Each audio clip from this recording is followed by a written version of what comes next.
Hello बच्चों। तो बच्चों आज अपन मैट्रिक्स का लेक्चर नंबर 6 डिस्कस करेंगे।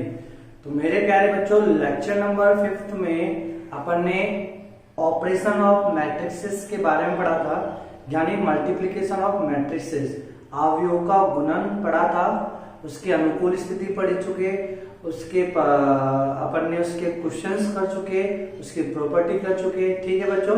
और 3.1 डिस्कस कर लिया था अपन ने, और 3.2 के कुछ क्वेश्चन बाकी रह गए थे बच्चों जो अपन कर नहीं पाए समय के अभाव में। तो आज अपन वो सब डिस्कस करेंगे और आज एक्सरसाइज 3 कंप्लीट हो जाएगी और फाउंडेशन की जो सीट है वो आज आपको अपलोड हो जाएगी बच्चों इस वीडियो में। ठीक है मेरे प्यारे बच्चों। तो जो बच्चे फाउंडेशन में पढ़ रहे हैं तो वो डिस्क्रिप्शन बॉक्स में उनको पीडीएफ का लिंक मिल जाएगा, वहां से आप पीडीएफ डाउनलोड कर लो और एक्सरसाइज 1 के क्वेश्चन स्टार्ट करना आप। ठीक है बच्चों, सीट पॉइंट ऑफ व्यू से। चलो आज अपन बच्चों लेक्चर नंबर 6 स्टार्ट कर रहे हैं और लेक्चर नंबर 6 में आज अपन पढ़ेंगे वर्ग अवयव के सम अनदर टाइप्स ऑफ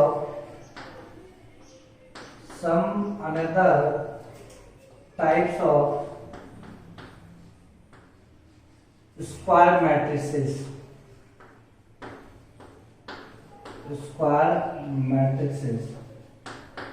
देखो बच्चों मैंने आपको पहले ही इस बात से अवगत करा दिया था कि जो अपने पास वर्ग अवयव है ना, स्क्वायर मैट्रिक्स को अपन बोलेंगे वर्ग अवयव। तो मेरे बच्चों वर्ग अवयव ही इंपॉर्टेंट है, इसी को अपन वर्ग अवयव जिसमें पंक्ति और स्तंभ क्या हो, बराबर हो। ठीक है बच्चों। तो सम अनदर टाइप्स ऑफ वर्ग अवयव अपन बात करेंगे। कौन कौन से अपन इसमें बात करेंगे? जो पहली अपन जो बात करेंगे वो करेंगे वर्ग सम अवयव।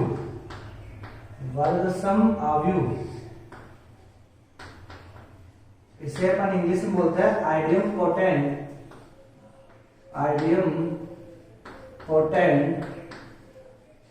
मैट्रिक्स। अच्छा सेकंड जो है वो अपन पढ़ेंगे अंतर्वलीन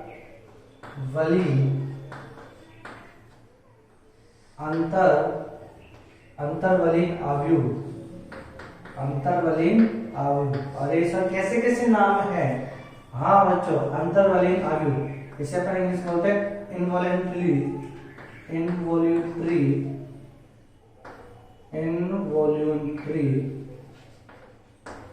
मैट्रिक्स। और थर्ड अपन बात करेंगे वो अपन बात करेंगे अंतर्वलसम अवयव हो गया, अंतर्वलीन अवयव हो गया। अब हम बात करेंगे आवृत्ति अवयव। इसे अपन बोलेंगे इंग्लिश में पीरियोडिक मैट्रिक्स। तो ये पीरियोडिक फंक्शन आप 11th क्लास में पढ़ चुके हैं बच्चों। अपन एक बार उसका रिवाइज करा देंगे। अब फोर्थ वन जो अपन पढ़ेंगे वो पढ़ेंगे शून्यभावी अवयव। भाभी वाला नहीं, शून्य भाव वाला भावी है ना, शून्यभावी अवयव। और मेरे बच्चों इसको अपन इंग्लिश में बोलते हैं नीलपोटेंट मैट्रिक्स। तो आज अपन ये 4 टाइप्स की मैट्रिक्स पढ़ेंगे और ये चारों टाइप्स किसके होते हैं? वर्ग अवयव के ना। और जेईई मेंस, और बच्चों ये जो जेईई मेंस में इसके बारे में कुछ टाइप्स के क्वेश्चन ऑलरेडी पूछे जा चुके हैं, इसलिए मुझे इसको डिस्कस करना पड़ रहा है ना। और बच्चों इसमें एक और आता है लंबकोणीय यानी लंबवीय अवयव ऑर्थोगोनल मैट्रिक्स। वो अपन इसके लेक्चर नंबर 7 में डिस्कस करेंगे, काफी बड़ा पार्ट है उसका भी। तो चलो बच्चों क्या होता है वर्गसम अवयव? यदि वर्गसम अवयव में क्या कंडीशन होगी इसको भी अपन डिटेल में देखेंगे। पहले अपन लिखेंगे किसी अवयव का स्क्वायर करेंगे, किसी अवयव का करेंगे स्क्वायर करने पे वो खुद ही अवयव प्राप्त हो जाती है, तो ये कहलाएगी क्या? वर्गसम अवयव। यदि अपन किसी अवयव का वर्ग करेंगे और वर्ग करके वापिस से अन्यथा वो खुद ही आव्यूह प्राप्त हो जाती है, तो उसको अपन क्या कहेंगे मेरे बच्चों, उसको अपन कहेंगे वर्ग सम आव्यूह। अंतर्वलीन आव्यूह इनवॉलेंट्री मैट्रिक्स में क्या है मेरे बच्चों, इनवॉलेंट्री मैट्रिक्स में है, यदि मैं किसी भी आव्यूह का स्क्वायर करूंगा और स्क्वायर करने पे मुझे क्या प्राप्त हो जाए, इकाई आव्यूह, तो अपन उसे बोलेंगे अंतर्वलीन आव्यूह। ठीक है बच्चों। अनदर वे आवृत्ति आव्यूह। आवृत्ति में क्या होता है कि यदि मैं किसी आव्यूह के एक निश्चित नंबर के बाद क्या जाए, वही आव्यूह रिपीट हो जाए, तो उसे अपन बोलेंगे आवृत्ति आव्यूह, रिपीटेशन। जैसे साइन फंक्शन होता है ना, साइन जो होता है बच्चों 2 पाई के बाद रिपीट होने लगता है अपने इंटरवल को, तो वो जो लीस्ट पीरियड होता है उसे अपन बोलते हैं आवृत्त काल बोलते हैं ना बच्चों। तो ऐसे ही यहाँ पे अपन ने क्या बोला कि एक आव्यूह ए है और उसकी पावर k+1 के बाद वो क्या हो रहा है, रिपीट हो रहा है, तो यहाँ पे जो k+1 होगा यानी लीस्ट नंबर जो होगा k, वो क्या कहलाएगा अपने पास, वो कहलाएगा आवृत्त, इसका आवृत्त काल, यानी इसका कितना पीरियड है। ठीक है मेरे बच्चों। अब देखो अपन बात करेंगे किसकी, शून्यभावी आव्यूह की। तो शून्यभावी आव्यूह देखो क्या है कि अपने पास कोई आव्यूह है a और किसी पावर के बाद, कोई पावर m के बाद क्या आया, वो शून्य प्राप्त हो गया, उसे अपन बोलेंगे शून्यभावी आव्यूह। चलो अब ये चीज वन अपन डिस्कस करेंगे, क्या चीजें हैं, कैसे अपन वो करेंगे। तो देखो बच्चों, पहला अपन बात करेंगे वर्गसम आव्यूह। तो वर्गसम आव्यूह में देखो, वर्गसम आव्यूह,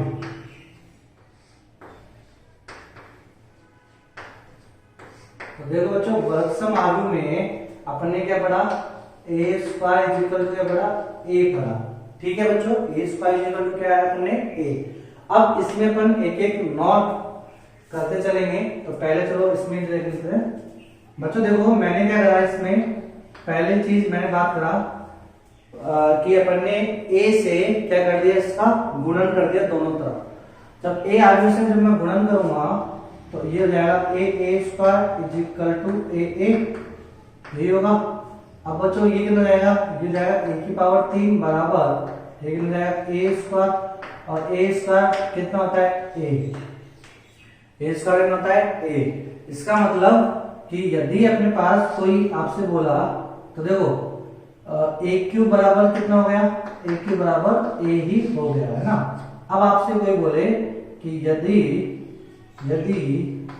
a एक वर्गसम आव्यूह है, a एक वर्गसम आव्यूह है, यदि a एक वर्गसम आव्यूह है, तो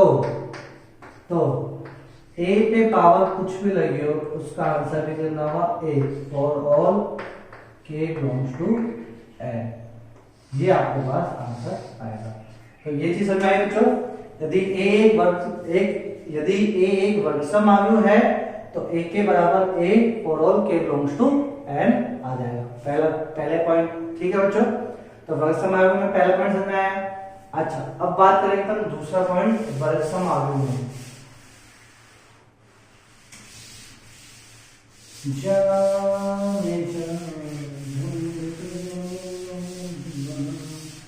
चलो मेरे बच्चों, आज अपन बात करेंगे अब दूसरा नोट है ना बच्चों। दूसरे नोट में देखो बच्चों अपन कह देंगे कि यदि आपको दे दिया यदि a एक वर्गसम आव्यूह है, यदि a एक वर्गसम आव्यूह है, वर्गसम आव्यूह है, तो इसके सारणिक का मान, तो इसके संगत सारणिक का मान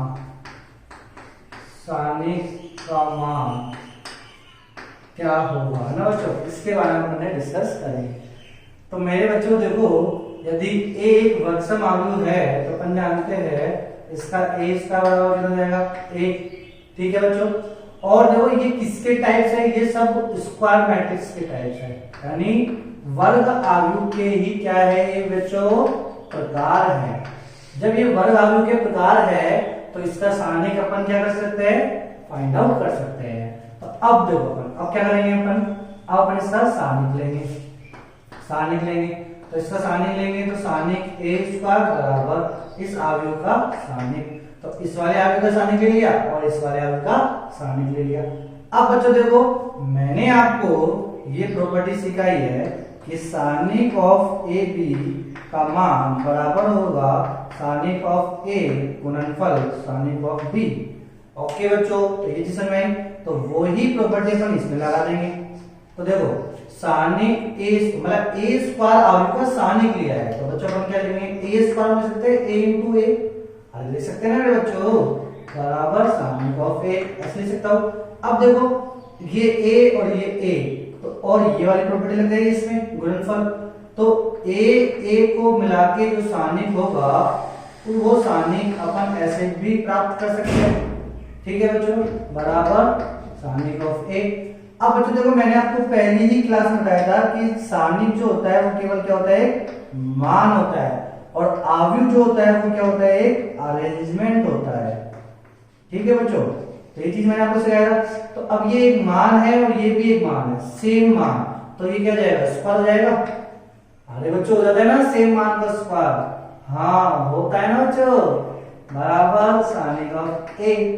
अब बच्चों देखो ये मान का स्क्वायर और ये मान, जैसे मैंने आपको सिखाया था इनइक्वालिटी में कि एक्स स्क्वायर बराबर एक्स, सेम वही ना, एक्स एक मान है। अब एक्स स्क्वायर बराबर एक्स को यदि मुझे सिद्ध करना है यह एक्स की किस वैल्यू के लिए बराबर आएगा, तो देखो जब मैं एक्स की वैल्यू क्या रखूंगा, जीरो, तो जीरो बराबर जीरो तब भी सही आएगा। अच्छा मैंने एक्स की वैल्यू रखी 1, तो 1 का स्क्वायर एलएचएस में 1 और यहाँ पे 1, तो 1 बराबर 1। अच्छा मैंने रखा एक्स की वैल्यू -1, तो यहाँ तो जाएगा -1 का स्क्वायर 1, लेकिन जाएगा -1, तो 1 बराबर -1 होता है क्या बच्चों, नहीं होता है। इसका मतलब एक्स स्क्वायर बराबर एक्स यदि आपसे पूछा गया है तो केवल एक्स के दो ही मान ऐसे मिलेंगे जिनके लिए सेटिस्फाई होगा, और कौन कौन से मान होंगे, वो 0 और 1 होंगे, है ना बच्चों। तो ऐसे ही देखो बच्चों यहाँ पे ये देखो ये सारणिक है, आव्यूह नहीं सारणिक है। तो सारणिक क्या होता है, मान ही होता है।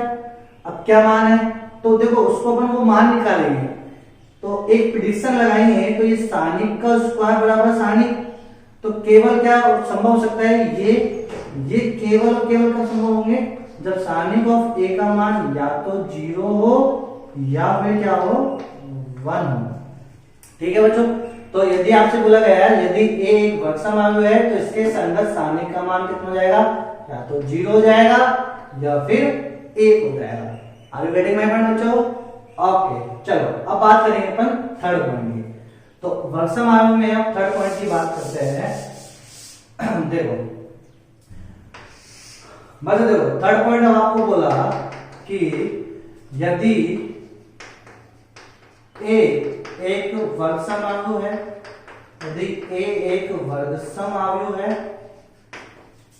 बच्चों दिख रहा है आपको, तो यदि ए एक वर्गसम आव्यूह है तथा साथ में देखो तथा वो कैसी आव्यूह है, अव्युत्क्रमणीय आव्यूह है, तथा व्युत्क्रमणीय आव्यूह, सॉरी तथा व्युत्क्रमणीय आव्यूह भी है। यानी अब आपको क्या बोला कि एक वर्गसम आव्यूह भी है और व्युत्क्रमणीय आव्यूह भी है। तो बच्चों देखो व्युत्क्रमणीय आव्यूह की कंडीशन मैंने आपको बताई कि व्युत्क्रमणीय आव्यूह क्या होती है, ऐसी आव्यूह जिसके सारणिक का मान क्या नहीं होता, 0 नहीं होता। ऐसी आव्यूह जिसके सारणिक का मान क्या नहीं होता, 0 नहीं होता, वो कहलाती है व्युत्क्रमणीय आव्यूह। और ए एक क्या है, वर्गसम आव्यूह, तो वर्गसम आव्यूह क्या हुआ, ऐसी आव्यूह जिसका वर्ग स्वयं किसके बराबर हो, खुद के ही बराबर हो, वो कहलाएंगे वर्गसम आव्यूह। तो ये दोनों कंडीशन को लेके अपन क्या रिजल्ट निकालना चाहेंगे, तो देखो बच्चों व्युत्क्रमणीय आव्यूह है, इसका मतलब सॉरी बच्चों व्युत्क्रमणीय आव्यूह इसका मतलब ए इनवर्स क्या करेगा, एग्जिस्ट करेगा। अरे बच्चों ए इनवर्स क्या करेगा, एग्जिस्ट करेगा। ओके अब देखो बच्चों ए स्क्वायर बराबर ए हम जानते हैं, और ये कैसे आयु है, व्युत्क्रमणीय आयु है, तो इसका मतलब ए इनवर्स से करेगा, एग्जिस्ट करेगा। तो ए इनवर्स से अब अपन क्या कर देंगे, प्री कैंसिलेशन रूल लगा देंगे या फिर पोस्ट कैंसिलेशन रूल लगा देंगे मेरे लालो। तो अब यहां अपन लगाएंगे, देखो ए इनवर्स का अपन लगाएंगे, तो ए इनवर्स से मैंने प्री क्या कर दिया, कैंसिलेशन रूल लगा दिया। तो ए इनवर्स से मैंने गुणा कर दिया पहले, ऐसे ही ए इनवर्स से मैंने गुणा कर दिया पहले ए। अब बच्चों देखो ए इनवर्स ए स्क्वायर को बच्चों मैं लिख सकता हूं ए ए, ऐसे लिख सकता हूं। और बच्चों ए इनवर्स ए क्या होता है, आई। ये देखो मैंने आपको बताया था कि किसी अवयव का ए इनवर्स जो होगा वो क्या होता है, आई यानी तस्मा। आपको बताया था बच्चों ये कि मुझे एक गुणन, देखो बच्चों ये क्या हो रहा है, गुणन ही हो रहा है ना, गुणन। तो ये क्या है, गुणन संक्रिया। तो जब अपन किसी अवयव की गुणन संक्रिया लगाते हैं तो उस अवयव का प्रतिलोम क्या होता है, ए इनवर्स होता है। ए इनवर्स से जब अपन किसी अवयव का गुणनफल करते हैं तो आंसर क्या आता है, आई। समझ में आया बच्चों? तो ये चीज तो अपन ने कल डिस्कस कर चुके थे लेक्चर नंबर 5 में। तो बच्चों ए इनवर्स प्रोडक्ट ए कितना जाएगा, आई। ऐसे बच्चों यहाँ पे ए इनवर्स ए ये कितना जाएगा, आई। तो आई क्या होता है, इकाई अवयव। तो आई ए इज इक्वल टू कितना आ गया, आई।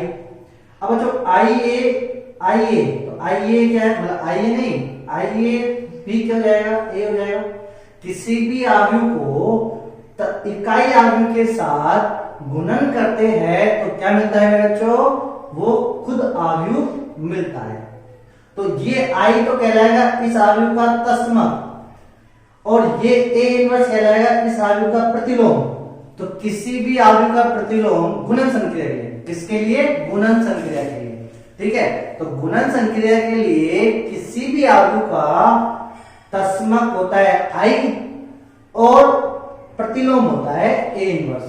बच्चों यही चीज आप द्वि आधारित संक्रिया में पढ़ोगे, वहां 2 नंबर का क्वेश्चन पूछा जाता है आपके बोर्ड के एग्जाम में, लुल्लू एग्जाम में, और बच्चे उसको गलत कर देते हैं क्योंकि उनको पता ही नहीं होता क्या तस्मक होता है क्या प्रतिलोम होता है। तो बच्चों समझ में आया? और ये चीज मैं आपको अगेन एंड अगेन रिपीट कर रहा हूं, तो इसको ध्यान से समझना। आई ए तो ए हो जाएगा और ये आई हो जाएगा। इसका मतलब देखो बच्चों, ए इज इक्वल टू आई, तो ए इज इक्वल टू आई का मतलब क्या होगा कि जो आपको कंडीशन दे रखी है ना, ए एक वर्गसम अवयव तथा व्युत्क्रमणीय अवयव है, तो इसका मतलब वो ए कौन सी अवयव होगी, इकाई अवयव। कौन सी अवयव होगी, इकाई अवयव होगी। और इकाई अवयव के सारणी का मान कितना होता है, 1 होता है। अब बच्चों देखो, मैं इस चीज को इतना न समझा के सीधा भी समझा सकता था। कैसे? देखो आंसर नहीं छुपा हुआ है। यदि एक वर्गसम अवयव है तो उसके संगत सारणी का मान या तो 0 होगा या फिर 1 होगा। समझ आया बच्चों? हमारे वीडियो में कौन या तो 0 होगा या 1 होगा। अब यहां मैंने क्या बोल दिया कि एक वर्गसम अवयव भी है तथा व्युत्क्रमणीय अवयव है। व्युत्क्रमणीय अवयव का मतलब सारणिक ए का मान 0 नहीं होगा। जब सारणिक ए का मान 0 नहीं होगा तो दुनिया वालों ने तो इसको मना कर दिया, तो केवल क्या बचा, 1 बचा। तो अब ये तो अपने डेफिनेटली पता लग गया कि ऐसी सारणिक जो वर्गसम, ऐसी अवयव जो वर्गसम भी है और व्युत्क्रमणीय भी है, तो उसके सारणिक का मान तो 1 तो होगा ही होगा। समझ आया बच्चों? 1 होगा। तो ये तो पता लगा लिया ना अपने, 1 होगा। अब ऑप्शन में जो आपको 4 ऑप्शन दे रखे होंगे एग्जाम में, उसमें आप सारणी निकाल के 1 निकालो, जिसका सारणी का मान 1 होगा वो इसका आंसर हो जाएगा। लेकिन ये तो समझ आ गया ना, केवल ये समझना नहीं, यदि ये नहीं समझा था, लेकिन आपने ये भी समझ लिया तो ये ही पता लगा लिया कि वो अवयव भी कैसी अवयव होगी, इकाई अवयव होगी। समझ में आया बच्चों? तो ये चीज समझ आए, 3 पॉइंट समझ में आ गए इसके वर्गसम अवयव के। चलो अब बात करेंगे अपन सेकंड, अंतर्वलीन अवयव। अब बच्चों देखो, अब अपन बात करेंगे दूसरा टाइप जो था, सेकंड टाइप वो था अंतर्वलीन अवयव। अंतर्वलीन अवयव क्या होता है बच्चों? अंतर्वलीन अवयव कि ऐसी अवयव जिसका वर्ग करने पर क्या प्राप्त हो, आई प्राप्त हो, यानी इकाई अवयव प्राप्त हो, तो वो कहलाता है अंतर्वलीन अवयव। समझ में आया बच्चों? अब देखो अंतर्वलीन अवयव में अपन कौन कौन से रिजल्ट की बात करेंगे? जैसे पहला रिजल्ट आपको बोल दिया गया है कि यदि ए एक अंतर्वलीन आव्यूह है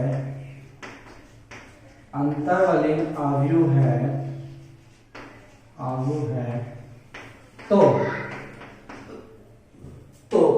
अब देखो, तो का मतलब क्या है कि अब अपन क्या करेंगे कि इसकी और पावर बढ़ जाए, ए स्क्वायर के बाद a3 पूछ ले जाए। तो यदि a एक अंतर्वलीन आव्यूह है तो a की पावर k का मान क्या होगा, ऐसा कुछ पूछ ले जाए। तो फिर उसके लिए अपन क्या करेंगे, अच्छा जैसे अपन ने अभी वर्गसम के लिए पढ़ा था ना, सेम इसके लिए पढ़ेंगे।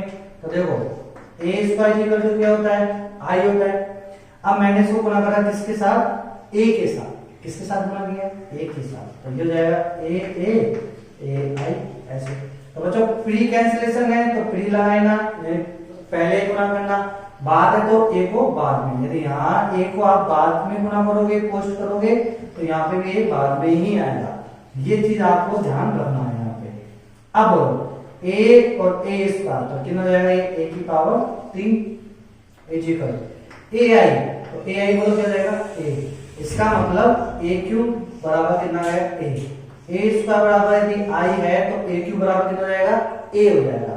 अच्छा अब देखो फिर a4 कितना होगा, तो a4 चेक कर लेते हैं। अब मैं इसको गुणा करूंगा वापस से किससे, a से। तो ये हो जाएगा a की घात 4 और ये जाएगा a स्क्वायर, कितना हो जाएगा, a स्क्वायर। अब देखो बच्चों a स्क्वायर तो अपन को कितना दे रखा है, i। तो a की घात 4 बराबर कितना हो जाएगा, i हो जाएगा। ठीक है बच्चों, दिख रहा है बच्चों, a स्क्वायर बराबर i दिख रहा है ये। ओके, तो ये शायद आपको नहीं दिख रहा होगा ना बच्चों। तो अपन इसको क्या लिखेंगे, a स्क्वायर बराबर 4 है तो a की पावर 4 बराबर कितना जाएगा, i हो जाएगा। अब यहां से अपन क्या प्रेडिक्शन लगाएंगे कि देखो, अच्छा यदि a एक अंतर्वलीन आव्यूह है तो a के बराबर क्या होगा, a के बराबर क्या होगा। अब a के बराबर में दो आंसर है, कितने आंसर है, दो। कौन कौन से, एक तो i आ रहा है और एक a आ रहा है। अब देखो बच्चों a4 में भी i आ रहा है, अब a5 करेंगे उसमें भी a आएगा, यानी दो आंसर के अलावा तीसरा आंसर नहीं आएगा। तो a पे पावर k का कितने आंसर आएंगे, दो। या तो वो a होगा या फिर वो i होगा। ठीक है बच्चों, अब a कब आएगा, i कब आएगा, i कब आएगा, जब इसके k की वैल्यू क्या हो, 2। जब k की वैल्यू क्या हो, 4। इसका मतलब सम, इसका मतलब क्या होगा, सम। जब k क्या हो, k एक सम पूर्णांक हो, k एक सम पूर्णांक हो। ठीक है बच्चों, जब k क्या हो, सम पूर्णांक हो। अच्छा पूर्णांक नहीं लिखूंगा मैं, सम प्राकृत संख्या लिखूंगा, नहीं आप कंफ्यूज रहोगे। पूर्णांक में भी क्या बच्चे माइनस ले लेंगे, डाउट लेके आएंगे गुरुजी a की पावर -2, तो वो नहीं है। तो k क्या हो, सम प्राकृत हो। अच्छा i कब आएगा, बच्चों गलत लिख देंगे अपने, हाँ। देखो i आ रहा है स्क्वायर, i आ रहा है 4, तो a की पावर k का आंसर i कब आएगा, जब k एक सम प्राकृत हो, यहां पे आएगा। ठीक है, और प्राकृत संख्याओं को देखो, सम प्राकृत संख्याओं पर लिखते हैं k इक्वल टू 2n। तो 2n सम प्राकृत संख्या होती है, और जहां n बिलोंग्स टू क्या हो गया, कैपिटल N, तो ये इसकी कोडिंग हो गई। ठीक है बच्चों, ऐसे ही देखो a की पावर k का आंसर a कब आएगा, तो a की पावर a मतलब a आंसर कब आ रहा है, जब पावर कितनी लग रही हो, विषम। तो यहां क्या आएगा, जब k एक विषम प्राकृत हो। कैसे प्राकृत हो, विषम प्राकृत हो। अब विषम प्राकृत जो है इसको अपन कोडिंग बनाएंगे तो लिखेंगे k इक्वल टू 2n + 1, जहां n बिलोंग्स टू क्या लिखेंगे, कैपिटल N। ओके बच्चों, आगे बढ़ेगा पॉइंट। अच्छा माइनस लिख लो बच्चों, यदि प्लस लिखोगे तो आप एक को छोड़ जाओगे, तो 2n - 1। तो ये समझ में आया बच्चों। तो यदि a एक अंतर्वलीन आव्यूह है तो आपसे a के पूछा जाए तो आंसर क्या जाएगा, ये दो आंसर आएंगे, या तो a आएगा या i आएगा। जैसे फॉर एग्जांपल मैंने आपसे बोला कि एक अंतर्वलीन आव्यूह है, a की पावर 50 का आंसर बोलो कितना होगा, कितना होगा बच्चों, 50 बोलो क्या है, सम की विषम, सम। तो सम में आंसर कितना आ रहा है, i, तो इसका आंसर आ जाएगा कितना आएगा। अच्छा आपसे थोड़ा सा और पूछ ली जाए घुमा के, तो क्या बोलेगा वो, आपसे बोला जाएगा कि यदि a एक अंतर्वलीन आव्यूह है तो a की पावर 50 के साने का मान कितना होगा ये पूछा जाएगा। तो बच्चों अब देखो a की पावर 50 तो कितना आता है i, a की पावर 50 कितना आया i, और i का सानिक लेंगे तो कितना आएगा a, तो a इज द आंसर। समझ में आया बच्चों? अच्छा यदि आपसे उसने बोला केवल यही भाषा बोली यदि a अंतर्वलीन आव्यूह है तो a की पावर 101 के साने का मान बताओ, तो a की पावर 101 तो 101 हो गया यानी विषम हो गया तो इसका आंसर a आएगा। अब a के सानिक निकालना है अपन को तो अपन बता सकते हैं क्या? नहीं, उस एग्जामिनर को अपन बोलेंगे कि लाले a की क्या बता, आव्यूह तो बता, तभी तो सानिक निकालेंगे। समझ में आया बच्चों? तो ये इस प्रकार आपको समझ में आएगा। अंतर्वलीन आव्यूह समझ में आया? चलो अब बात करेंगे बच्चों अपन किसकी, आवृत्ति आव्यूह की।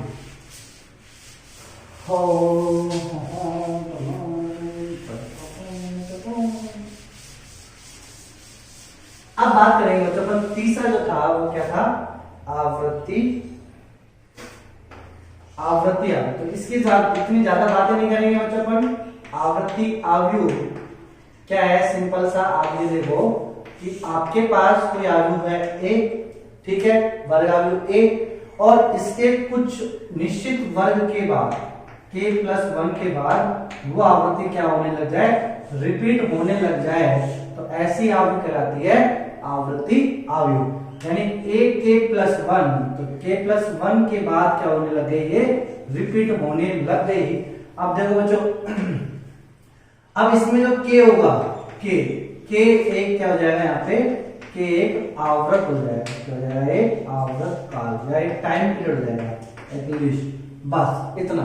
तो इसके ऊपर ज्यादा कुछ नहीं, बस आपको ये ही आपको जैसे अपन फंक्शन की बात करते थे ना बच्चों, आवृत्ति फंक्शन, तो आवृत्ति फंक्शन पर लिखते थे कि यदि मैं t+x पुट करूं और मेरे पास फंक्शन f(x) मिल जाए, किसी फंक्शन में मैं t+x पुट करूं, t क्या होता है, t एक वेरिएबल होता है, t क्या होता है, वेरिएबल क्वांटिटी होती है, एक वेरिएबल क्वांटिटी होती है t, तो मिला लो t क्या होती है, t एक वेरिएबल क्वांटिटी होती है। तो अपन इस t को बदलते चलो, एक t के बाद क्या जाएगा कि ये रिपीट होने लग जाएगा। जैसे sin x का यदि मैं ग्राफ बनाऊं, f(x) मैं sin x का ग्राफ बनाऊं, तो देखो sin x का फंक्शन कैसे बनता है, sin x का ग्राफ ऐसे बनता है मेरे पास, तो ये अब देखो ये होता है 0, ये होता है अपने पास क्या पाई, ये होता है 2 पाई, ये होता है 3 पाई। अब बच्चों देखो जब अपन इस फंक्शन में x की जगह मैं रखता हूं π/2 + x, x की जगह π/2 + x, तो π/2 + x तो देखो यहाँ पे आ गया, तो π/2 + x। अब इसके लिए जो अपन फंक्शन की वैल्यू आएगी वो कितनी रहेगी, तो ये हो जाएगी f(x). अरे बच्चों देखो साइन कीबोर्ड में मैं डाल π/2 + x, तो sin π/2 + x कितना हो जाएगा, cos x हो जाएगा 90 + थीटा cos थीटा।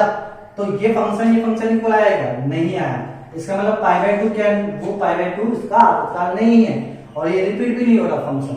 उसके बाद अपन देखो क्या करेंगे, 2 पाई रखो, देखो 2 पाई + x, तो sin 2 पाई + x कितना हो जाएगा, sin x। अब फंक्शन क्या हो गया, रिपीट होने लग गया।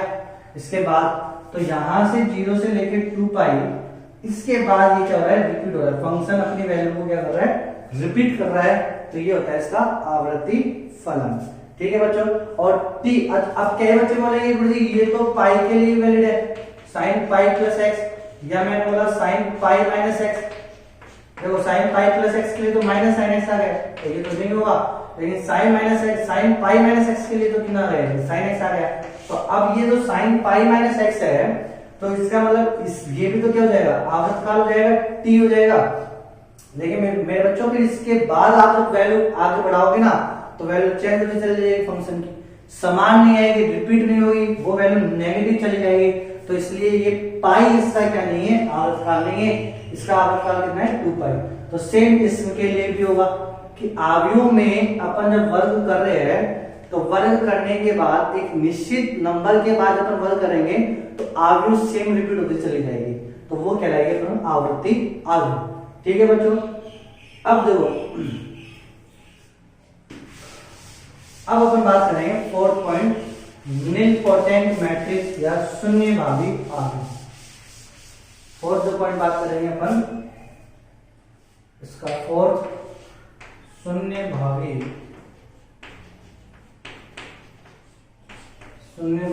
आव्यूह। इसे अपन बोलेंगे निलपोटेंट मैट्रिक्स।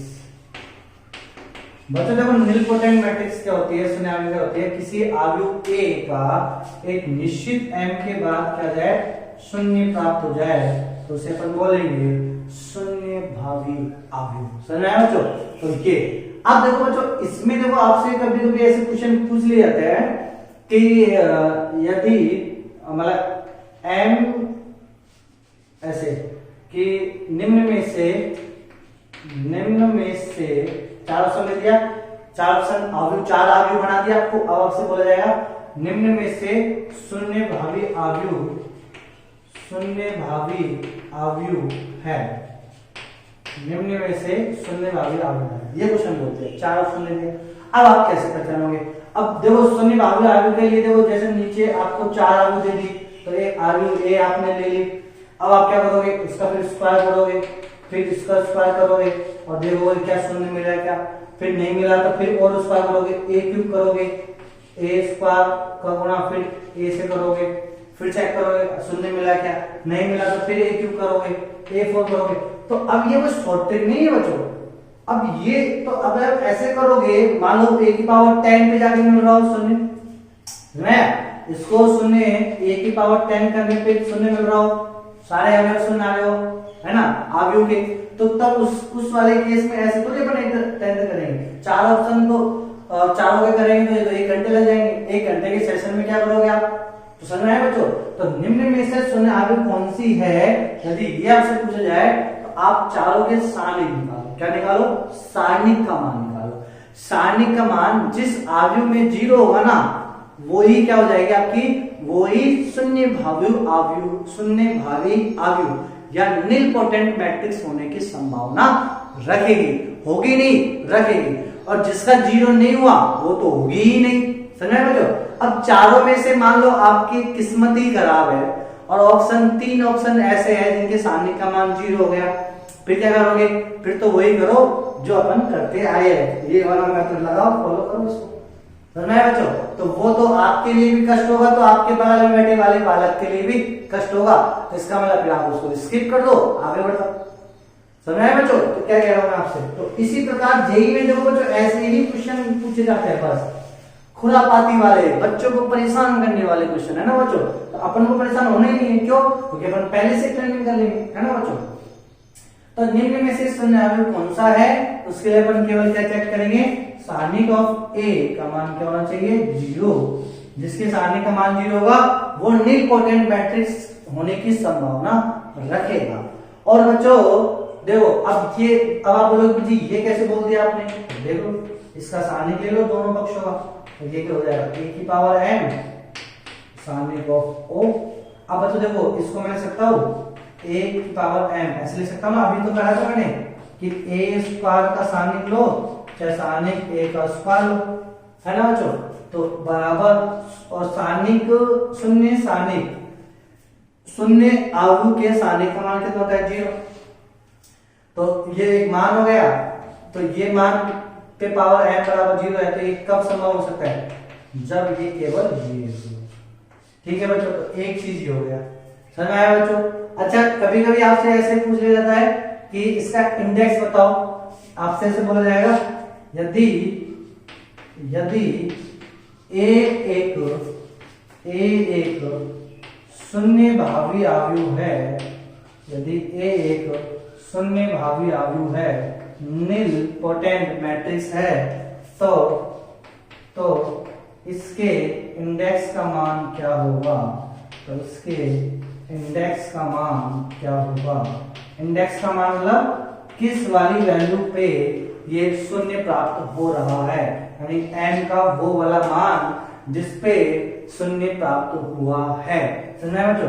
तो उसके लिए आपको क्या करना पड़ेगा? तो ये तो सब्जेक्टिव टाइप का क्वेश्चन हो गया, तो अब आपके पास जो अवयव ए है उसको लिखो, ए स्क्वायर करो, ए क्यूब करो, ए 4 करो, ए 5 करो, ए 6 करो। मान लो ए 6 पे जाके शून्य प्राप्त हुआ है तो 6 उसका क्या हो जाएगा, इंडेक्स हो जाएगा। मेरे लालो समझ में आया आपको? अच्छा, ये करना ही तब है जब पहले आप चेक करो सारणी के का मान 0 हो रहा हो। यदि उसके सारणी का मान 0 नहीं हो रहा तो करना ही निष्पाप है, मत करना उसको। समझ में बच्चों? तो ये आपके पास 4 हो गए। तो वर्ग आयु के 4 प्रकार पढ़े अपन ने। अब इसके अपन क्वेश्चन करेंगे, वो मैं आपको पीडीएफ शेयर कर दूंगा, वहां से आप क्वेश्चन की प्रैक्टिस करते जाना बच्चों। ठीक है मेरे लालो? अब अपन बात करेंगे जो 3.2 में एक टॉपिक और अपना रह गया, वो रह गया परिवृत आव्यूह, सममित और विषम सममित आव्यूह। तो ये टॉपिक होने के बाद आपके मैट्रिक्स में फिर अपन मूव करेंगे एक्सरसाइज 5 की तरफ, वो भी मैट्रिक्स का ही पार्ट है। तो बच्चों आपकी आरबीसी की बुक में एक्सरसाइज 3 और एक्सरसाइज 5 जो है वो एक पार्ट ही है किसका, अपने इस वाले फाउंडेशन का। तो अपन इसको एक ही लेक्चर में पढ़ेंगे ना बच्चों। अब देखो बच्चों, अब अपन बात करेंगे परिवृत आव्यूह की। तो बच्चों आज अपन ने बात की थी वर्ग आव्यूह के प्रकार। कुछ प्रकार थे, 4 टाइप्स के प्रकार अपन ने पढ़े। वर्ग समाव्यूह के बारे में बात करी, अंतर्बलीन आव्यूह के बारे में बात करी, जिसे अपन इंग्लिश में बोलते हैं इनवॉल्यूंटरी मैट्रिक्स। वर्ग समाव्यूह को अपन बोलते हैं आइडेम्पोटेंट मैट्रिक्स, पीरियोडिक मैट्रिक्स और नीलपोटेंट मैट्रिक्स के बारे में मेरे बच्चों अपन ने बात कर चुके हैं। अब अपन बात करेंगे बच्चों क्या, परिवृत आव्यूह, ट्रांसपोज मैट्रिक्स।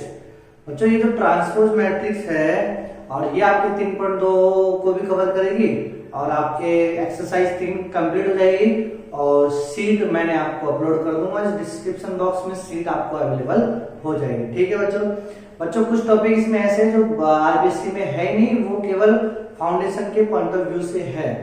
तो इसलिए आप अपने विवेक से छांट लेना, जो आपको पढ़ना है आरबीसी के पॉइंट ऑफ व्यू से वो आप पढ़ लेना। लेकिन मैं आपको मैट्रिक्स से कहीं से भी किसी भी एग्जाम में कुछ भी पूछा जाए, कुछ भी आपको छुड़ाने वाला नहीं हूं, सबके सब कवर करने वाला हूं। ठीक है बच्चों? तो आज अपन लेक्चर नंबर 6 जो पढ़ रहे थे, तो पहला मॉड्यूल अपना कंप्लीट हो गया, वर्ग आव्यूह के प्रकार कुछ टाइप्स के। ठीक है बच्चों? अब हम बात करेंगे परिवृत आव्यूह। क्या होता है बच्चों परिवृत आव्यूह?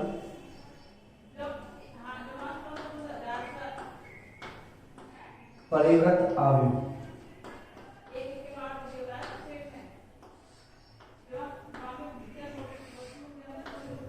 तो बच्चों परिवृत आव्यूह को अपन इंग्लिश में बोलते हैं ट्रांसपोज मैट्रिक्स। ठीक है मेरे बच्चों? अब बच्चों देखो ट्रांसपोज मैट्रिक्स जो होती है, इस जैसे कि किसी भी आव्यूह, जैसे मान लो कोई आव्यूह ए है, इसका मुझे ट्रांसपोज लेना है, तो मैं इसको प्रतिशत किससे करूंगा, ए डैश या ए के ऊपर ट्रांसपोज यानी कैपिटल टी, इससे जनरली मैं डिनोट करता हूं। ठीक है बच्चों? तो परिवृत आव्यूह, किसी भी आव्यूह का परिवर्त लेना है तो उसको डिनोट अपन ऐसे करेंगे। यदि मैंने मान लो मैंने लिखा सी पे टी, तो आप समझना क्या, कोई सी आव्यूह है उसका मुझे क्या लेना है, ट्रांसपोज लेना है। अब लेते कैसे, ये तो डिनोट हो गया, ये तो प्रतिष्ठित करना हो गया। अच्छा अब लेते कैसे, तो अपन क्या करेंगे कि पंक्ति में स्थित अवयवों को पंक्तियों में स्थित अवयवों को उनके संगत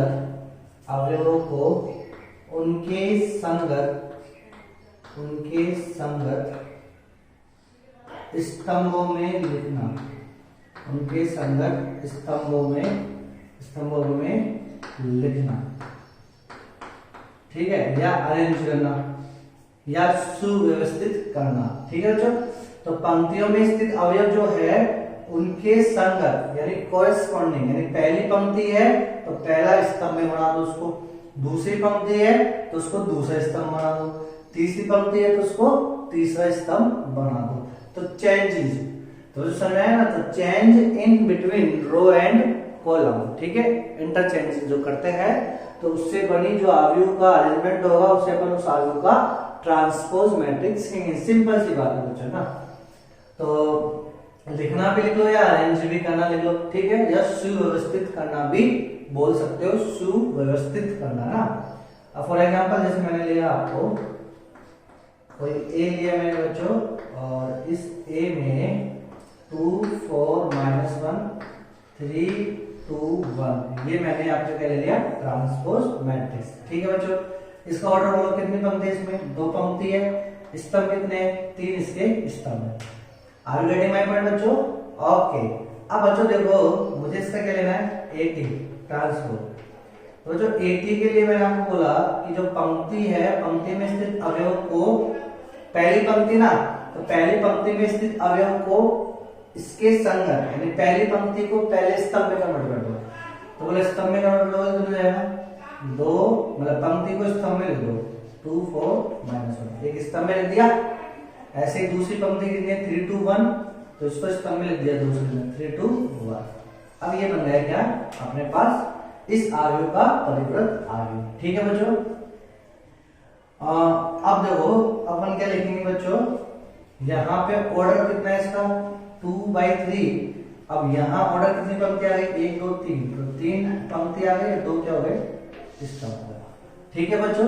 तो इसका मतलब अपन क्या करेंगे, देखो यहाँ समझना, एक आव्यूह का जो ऑर्डर होगा, अब उस आव्यूह का मुझे ट्रांसपोज लेना है उसी आव्यूह, तो मैं उसका ऑर्डर क्या कर दूंगा, चेंज कर दूंगा, 2/3 की जगह 3/2 कर दूंगा, यानी पंक्ति को कॉलम में, कॉलम को पंक्ति में कन्वर्ट कर देंगे। तो इतना समझ में आया बच्चों? चलो ये चीज तो बेसिक बात थी जो अपन ने कर लिया ना बच्चों, बोर्ड के पॉइंट ऑफ व्यू से। थोड़ी सी अपन एक्स्ट्रा बातें कर लेते हैं, तो नोट में अपन बात करेंगे, नोट बना के, ठीक है बच्चों। अब देखो बच्चों, पहला जो नोट में पढ़ूंगा या आपको मैं पढ़ाऊंगा तो वो क्या है, यदि आपके पास कोई आव्यूह है ए और इसका ऑर्डर आपको दे रखा है कितना, m क्रॉस n का, ठीक है, कोई आव्यूह ए है और उसका ऑर्डर कितना है, m क्रॉस n।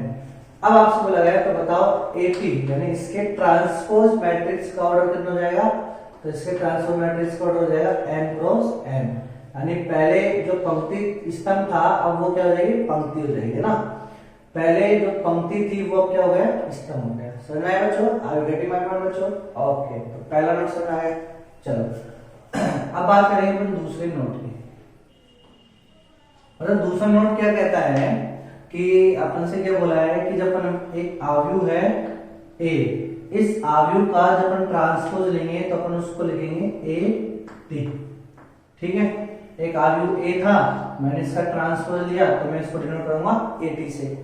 फिर मैं इसका वापस से ट्रांसपोज ले रहा हूं बच्चों, मैं फिर इसका वापस से क्या ले रहा हूं, ट्रांसपोज ले रहा हूं इसका वापस से।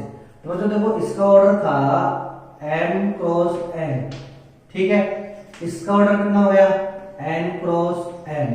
अब देखो बच्चों जैसे मैंने इसका ट्रांसपोज लिया तो अब ऑर्डर कितना जाएगा, m क्रॉस n, यानी वापस से वही प्राप्त हो जाएगी, तो ये हो जाएगा बस a। यानी कहने का मतलब क्या है, यदि मैं किसी आव्यूह ए का ट्रांसपोज लेके भी उसका ट्रांसपोज लूं तो स्वयं वापस से वही आव्यूह प्राप्त हो जाएगी। ओके मेरे बच्चों, ओके, तो समझ में आया ये चीज है ना। चलो पहला नोट क्लियर। तो पहला नोट क्या था, मतलब नोट के दूसरा पॉइंट क्या था कि किसी भी ट्रांसपोज मैट्रिक्स का यदि वापस से ट्रांसपोज लिया जाए तो आव्यूह वही प्राप्त हो जाती है पुनः, ठीक है बच्चों।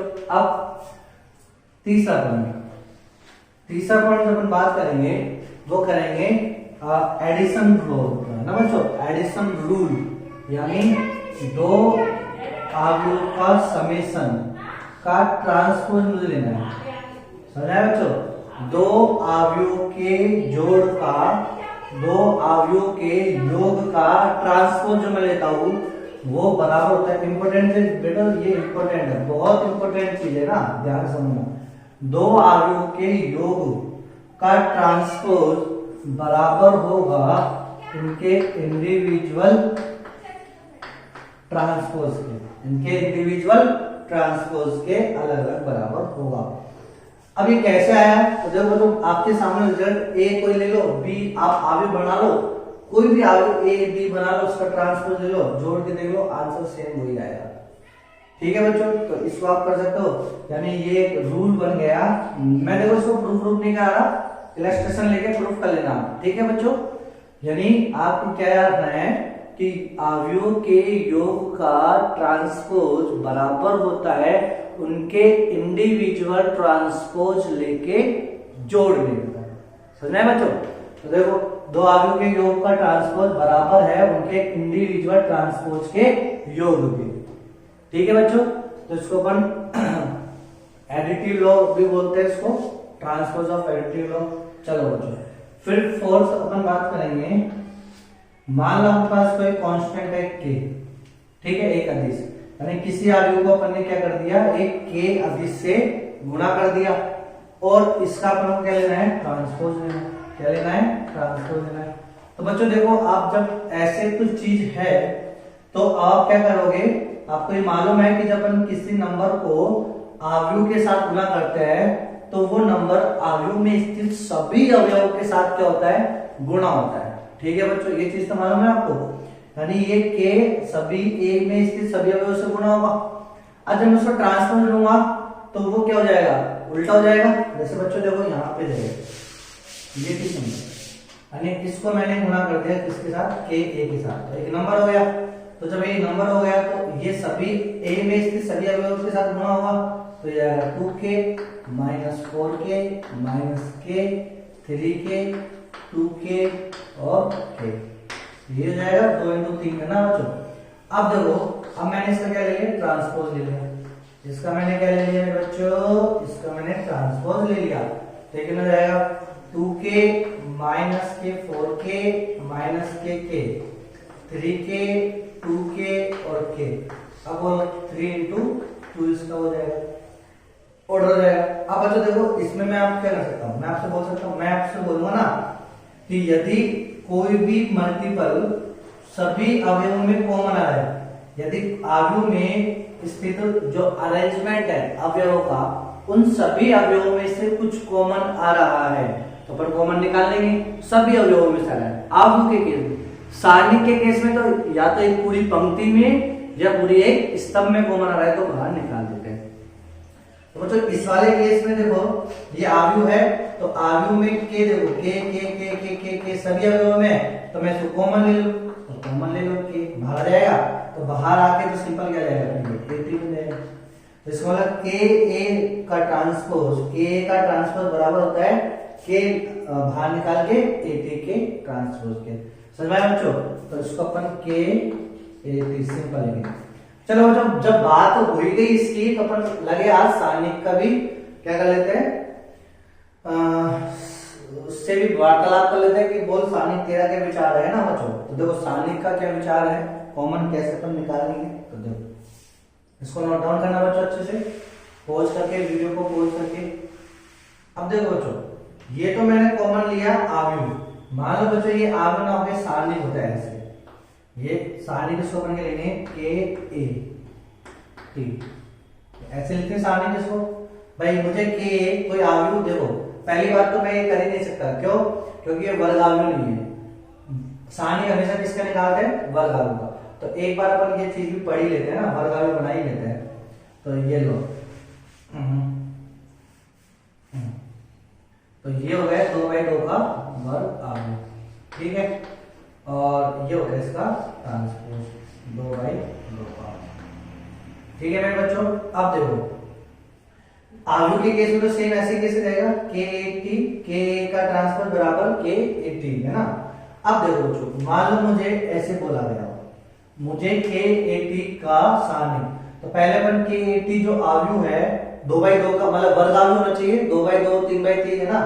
अब देखो इसके एलिमेंट लिखो यहाँ पे, तो k तो बोलो कितना है k मतलब कि सॉरी k ये है ना k, तो k कितना है आपके पास, k है 2k माइनस के 4k 3k और 2k, यही है बच्चों, ठीक है। अब ये इसका ये, अब इसमें देखो बच्चों अपन क्या करना है कि ये मैंने ले लिया के ए का सानिक है ना। अब बच्चों देखो के बोले इस पंक्ति में कॉमन आ रहा है, हाँ तो बाहर निकालो, के बाहर निकाल दिया, तो अब क्या बच जाएगा इस पंक्ति में 2 - 4। जब आव्यूह होता तो के सब में कॉमन आता तभी बाहर निकाल दे, अदरवाइज नहीं निकाल दे। इसमें तो इस पंक्ति में भी किया है और इस वाली पंक्ति में भी किया है, तो जितने ऑर्डर का है ना 2/2, तो जितनी पंक्ति उतना स्क्वायर लग जाएगा के स्क्वायर। अब कितना बचेगा यार 3, 2 समझ रहे हैं बच्चों। तो अब आपको सारणी की केस में जो कॉमन लेना होता है वो कैसे अपन लेते हैं, और आव्यूह में कॉमन अपन कैसे लेंगे। आव्यूह में कॉमन अपन जब सभी अवयवों में कॉमन हो तभी लेंगे, और सारणी के केस में जब मुझे सारणी निकालना हो तो किसी भी पंक्ति में कॉमन मिल जाए तो बाहर निकालो। अब आप बोले गुरुजी तीनों ही पंक्ति में कॉमन मिल गया, तो इंडिविजुअल पहले 1 से निकालो, फिर 2 से निकालो, फिर तीसरी पंक्ति से बाहर निकालो, तो उस पे घात लग जाएगी सेम होगा। तो are you getting my point बच्चों? चलो थोड़ा सा अपने यहाँ पे इसको भी काम आएगा आपके, ऐसे नहीं जो को समझाया। चलो फिफ्थ पॉइंट की बात करेंगे बच्चों अपन कि ये हो गया। अब बात करते हैं अपन मल्टीप्लीकेशन वाले ना, तो दो आव्यूह का गुणन का ट्रांसपोज जब मैं लूंगा तो वो होगा बीटी, बाद वाला पहले आएगा, बीटी का ट्रांसपोज और एटी का ट्रांसपोज। इसे अपन बोलते हैं रिवर्सल लॉ। इसे क्या बोलते हैं मेरे लालो? इसे बोलते हैं रिवर्सल लॉ। ठीक है बच्चों, तो ये रिवर्सल लॉ को फॉलो करता है कौन? ये करता है गुणन संक्रिया है ना। तो आव्यूह की गुणन संक्रिया का यदि मैं ट्रांसपोज लूंगा तो बराबर होगा उसके पिछले वाले आव्यूह के ट्रांसपोज के और आगे वाले ट्रांसपोज के गुणनफल के, है ना बच्चों। तो ऐसे रिवर्सल लॉ को फॉलो करेगा। अब इसी 5 पॉइंट को मैं आगे बढ़ाता हूँ। 5वें पॉइंट का ए पॉइंट, ठीक है बच्चों, मैंने आपको लिखा ए बी सी, इसका ट्रांसपोज बताओ। अब आप क्या लिखोगे? सी टी, बी टी और ए टी, ऐसे लिखोगे। अब क्या डिवाइड पॉइंट बच्चों? अच्छा मैंने आपसे बोला कि कोई आव्यूह है, अलग अलग आव्यूह है, ए, ठीक है, A B C D E F so N तक चल रहा है, ठीक है। इसका ट्रांसपोज अब आप क्या लिखोगे? देखो एन तक चला ना, ये कहां तक चला? एन तक, तो इसको नाम ऐसे दे दो, आप ऐसे करो A1 A2 A3 so on ए है। इसका ट्रांसफर लेना है, तो देखो गुणनफल है ना, तो पीछे से स्टार्ट करो। इसका आंसर किस तरह हो जाएगा? ए एन की power T into A N minus 1 की पावर टी से कम, फिर इससे कम टी सो ऑन, कहां तक आ जाएगा लास्ट में? A2 टी A1 टी, इसके बराबर हो जाएगा। ठीक है बच्चों, तो ये रिवर्सल लॉ। अच्छा इसी में सी पॉइंट मैंने जब बात कर ली तो बच्चों ये A1 A2 A3 ऐसे ना हो कि ये ऐसे हो ए ए ए ए 4 ए हो, इसका ट्रांसफर लेना। तो 4 ए का ट्रांसफर लेना, तो आप कैसे लिखोगे? एटी एटी एटी और एटी, पीछे से ऐसे करोगे।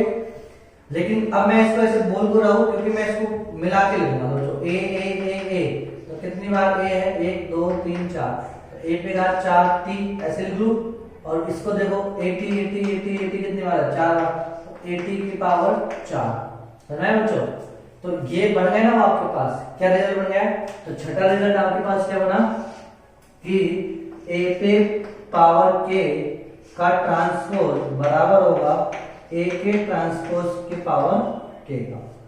ठीक है बच्चों, ये चीज समझ आ गई आपको। और for all k in natural number, for all k belongs to N, natural number कैसे होना चाहिए। तो are you getting my point बच्चों? तो ये 6 पॉइंट समझ में आ गए आपको, ठीक है। नॉट अब अपन बात करेंगे 7वें पॉइंट की। तो ये सब परिवर्त आव्यूह का क्या कर रहा है बच्चों? ये सब परिवर्त आव्यूह की प्रॉपर्टीज भी बोल सकते हो आप, की प्रॉपर्टीज चल रही है, ठीक है बच्चों। अब बच्चों देखो मैंने आपसे एक और इम्पोर्टेंट चीज 7 टाइप की जो मैं आपसे बात करूंगा, वो मैं बात करूंगा कि मुझे एक आव्यूह है एटी, यानी परिवर्त आव्यूह है, और एक वो खुद आव्यूह है ए, ठीक है। एक तो आव्यूह है ए और एक उसका परिवर्त आव्यूह है एटी, ठीक है बच्चों। अब आपसे बोला गया बताओ इसका डिटरमिनेंट और इसके डिटरमिनेंट में क्या फर्क पड़ेगा, ठीक है बच्चों। तो देखो डिटरमिनेंट लिया है, बच्चों जब अपन डिटरमिनेंट लेते हैं यानी सारणिक लेते हैं, तो जब भी आपने सारणिक लिया है तो आपके एक बात समझ आ गई कि एक वर्ग आव्यूह होगी, एक वर्ग आव्यूह होगी, यानी 7वें पॉइंट की बात तभी करेंगे जब एक वर्ग आव्यूह हो, अदरवाइज नहीं करेंगे। ठीक है बच्चों, सारणिक उसी के लिए तो वैलिड होती है ना। तो ए एक वर्ग आव्यूह है और इसका मुझे क्या निकालना है, सारणिक निकालना है। तो बच्चों देखो, जब हम सारणिक लेंगे इसका, तो यहाँ पे इसका ऑर्डर वर्ग आव्यूह का ऑर्डर बोल कितना जाएगा, 2/2, 3/3, 4/4, ऐसे तो होता है मेरे बच्चों, यही होता है ना। और उसके बाद इसका जो अपन रिवर्स कर देंगे तो भी इसका 2/2, 3/3, 4/4 ही होगा। तो इसका मतलब ऑर्डर में चेंज नहीं होगा, एलिमेंट के क्रम बदल जाएंगे। यानी जब मैं एक वर्ग आव्यूह का ट्रांसपोज लेता हूं तो उसका ऑर्डर तो सेम ही रहता है, क्या चेंज होता है उसमें स्थित अवयव क्या हो जाते हैं, चेंजेस हो जाते हैं। जो पहले पंक्ति में थे अब वो स्तंभ में अरेंज हो गए। समझ में आया बच्चों, are you getting my point. तो जब वो चेंज हो गए तो क्या उसके सारणिक के मान में फर्क पड़ेगा, तो उसके सारणिक के मान में फर्क नहीं पड़ेगा बच्चों। तो ये प्रॉपर्टी और हो गई, इसको आप याद रख लेना। आपको मैं आगे की क्लास में वापस से एक्सप्लेन करूंगा सारणिक के केस में। जब सारणिक में स्थित अवयव का एक पंक्ति से एक स्तंभ में चेंजेस होता है तो उसके सारणिक के मान में कोई परिवर्तन नहीं होता है मेरे बच्चों। तो एक बार इलस्ट्रेशन लेके देख लो, कोई सा भी एक इलस्ट्रेशन। मान लो ए मैंने ले लिया 2 1 -1 4 ये, तो बच्चों बोले इसका सारणिक कितना हो जाएगा, तो इसका सारणिक ऐसे लोगे आप, ठीक है, और इसको आप ऐसे डंडा लगा के 2 1 -1 4 ये सारणिक बनेगा। अब इसके लिए ऐसे निकालते हो, इसका गुणा इससे करेंगे कितना हो जाएगा 8, फिर माइनस लगाओगे, 1 का गुणा -1 के साथ करोगे तो -1, तो 8 -1 कितना हो गया 9। ठीक है बच्चों, अब मैं इसका 80 निकालो। जब मैं इसका 80 निकालूंगा तो ये कितना हो जाएगा 2 1 -1 4, यानी पंक्ति स्तंभ में हो गई ना।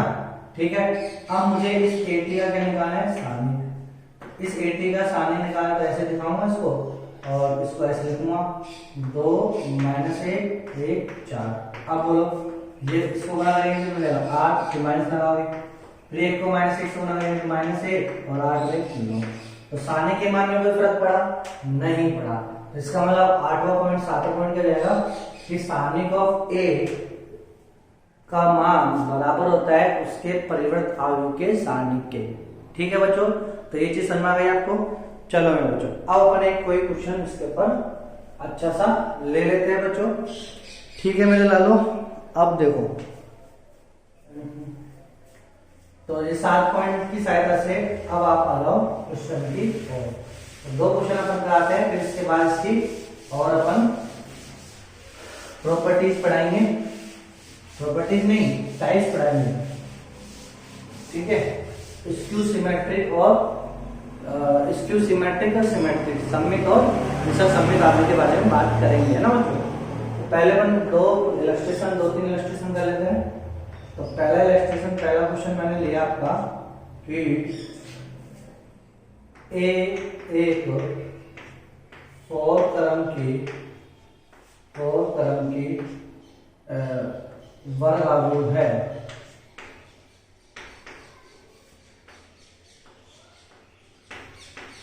एक 4 क्रम की वर्ग आव्यूह है। ठीक है, तब k का मान ज्ञात करो, तब लैम्ब्डा का मान ज्ञात करो। जबकि क्या दिया हुआ है आपको, जबकि आपको दिया हुआ है सारणिक ऑफ ए इंटू 80 का सारणिक, है ना बच्चों, का ए का सारणिक बराबर सारणिक ऑफ ए की पावर लैम्डा। ये क्वेश्चन आपको दिया हुआ है बच्चों। ठीक है, ऐसे आपको दिया हुआ है ना ये। अब आपको इस क्वेश्चन को परफॉर्म करना है, इस क्वेश्चन को हल करना है। कैसे आपको करना है, तो ए एक 4 क्रम की वर्ग आव्यूह है, तब लैम्डा का मान ज्ञात करो, और ऐसे आपको दे दिया। ठीक है बच्चों, तो अब देखो अपन क्या करेंगे, एलएचएस उठाओ। ठीक है। इस LHS को ऐसी शक्ल देंगे तो उसके ऊपर जो घात लगेगी वो लैम्डा माना जाएगा। बच्चों देखो LHS में अपन क्या लेंगे कि आपके पास ये वाला पार्ट देखो, LHS में ये वाला पार्ट देखो, ये वाला पार्ट, इसके पहले इसकी बात करते हैं।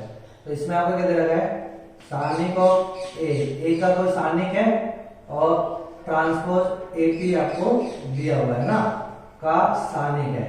बच्चों अब देखो मैं आप इसको ऐसे लिख सकता हूँ, किसी सारणिक है, कोई सारणिक है और ये वर्ग आव्यूह है ना, मतलब एक आव्यूह है, मतलब एक वर्ग आव्यूह है और उसका जो सारणिक होता है वो क्या होता है, एक मान होता है। और इस मान को मैंने सिंपल बोल दिया के, क्या बोल दिया मैंने इसको, के मान।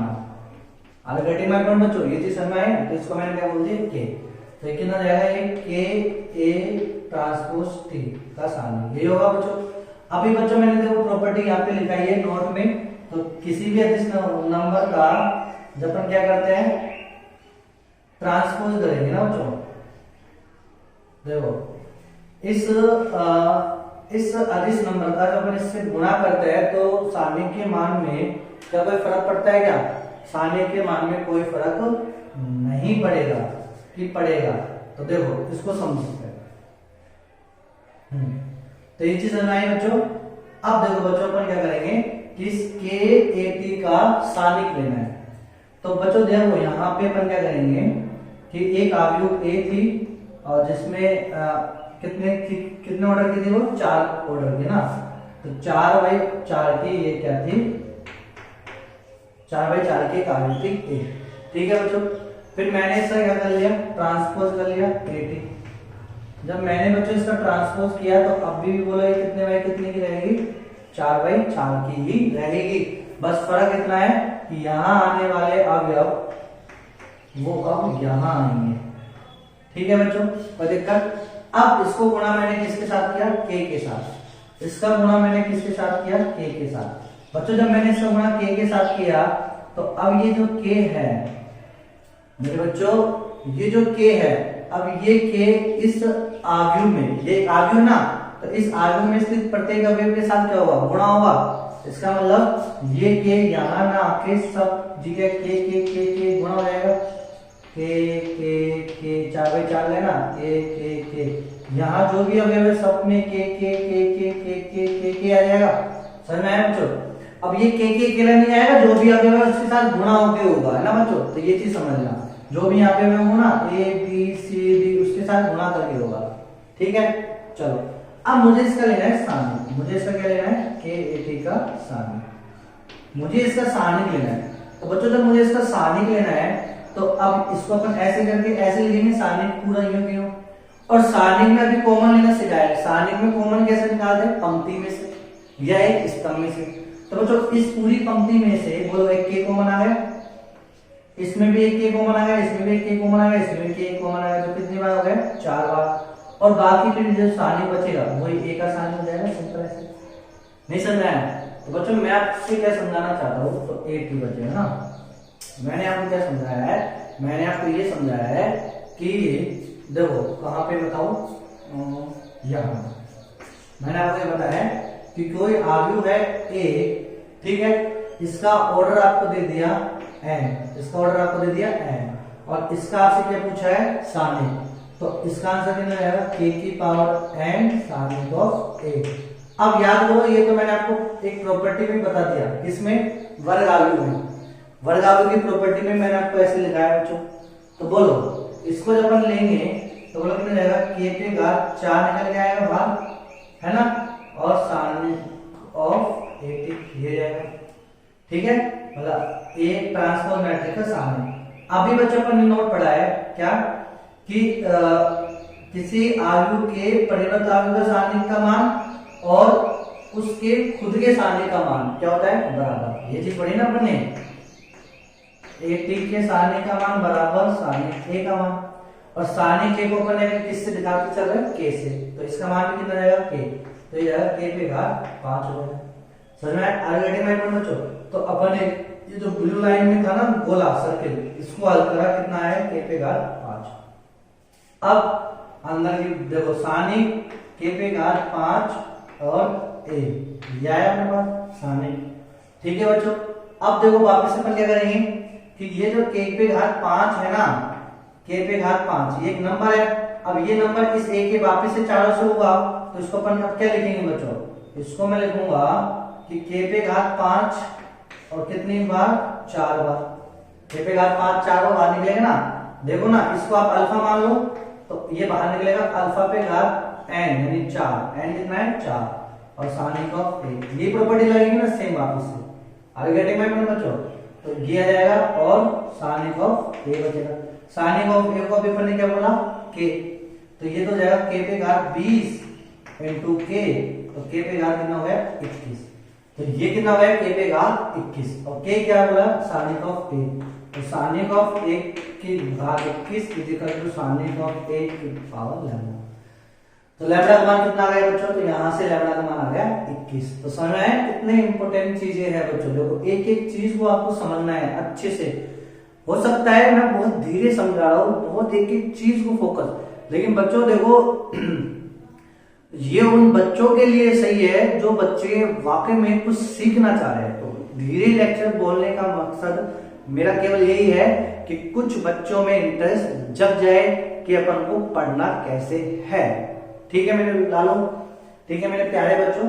अब देखो ये हो गया पहला क्वेश्चन की समाप्ति। इस पहले क्वेश्चन को वापिस से मैं रिपीट करूं इसी क्वेश्चन को, तो इस क्वेश्चन में अपन ने क्या याद रखा, क्या नजर आया, इस क्वेश्चन में अपन को एक चीज बात नजर में आई, क्या इसका आंसर ये था, याद रखो क्या क्या याद रखो कि किसी भी ट्रांसपोज आव्यूह का सानिक का मान उस आव्यूह के सानिक के मान के बराबर होता है, पहला चीज। दूसरी चीज अपन ये याद करें कि मुझे कोई के ए है, ठीक है, इसका सानिक का मान निकालना है, तो इसके सानिक का मान कैसे निकालेंगे, जो इस ए का जो ऑर्डर होगा ना उस ऑर्डर के कोरस्पॉन्डिंग के क्या जाएगा, कॉमन आ जाएगा।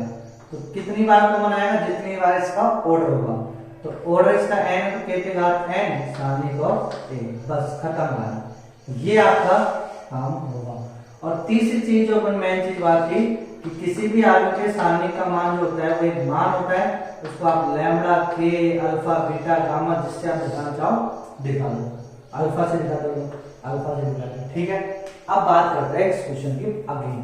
तो ये जो ब्लू लाइन में जो सर्किल था उसमें अपन ने लिखा सानिक ऑफ a और a t, ये लिखा ना, यही था। ठीक है, अब इसके भी क्या लिया अपने सानिक, यही है ना बच्चों। अब बोलो इसको मैंने क्या मान लिया, अल्फा मान लिया कि ये कोई मान है जिसका मान अल्फा है, अल्फा पे पावर a t, ये हो गया। अच्छा अब इसी में देखो ये वाला सूत्र लग जाएगा, तो बोलो कि अल्फा कितनी बार कॉमन आएगा, जितना इसका ऑर्डर है, तो AT का ऑर्डर कितना है, सेम होगा क्योंकि ये वर्ग आव्यूह है, तो इसका जो 4 था तो इसका भी 4 होगा, तो ये अल्फा पे घात बन जाएगी 4 और AT का क्या बन जाएगा सानिक। अब AT का सानिक लिखो, देखो पहले वाले नोट में AT का सानिक का मान लिखो चाहे A के सानिक का मान लिखो, बात बराबर होती।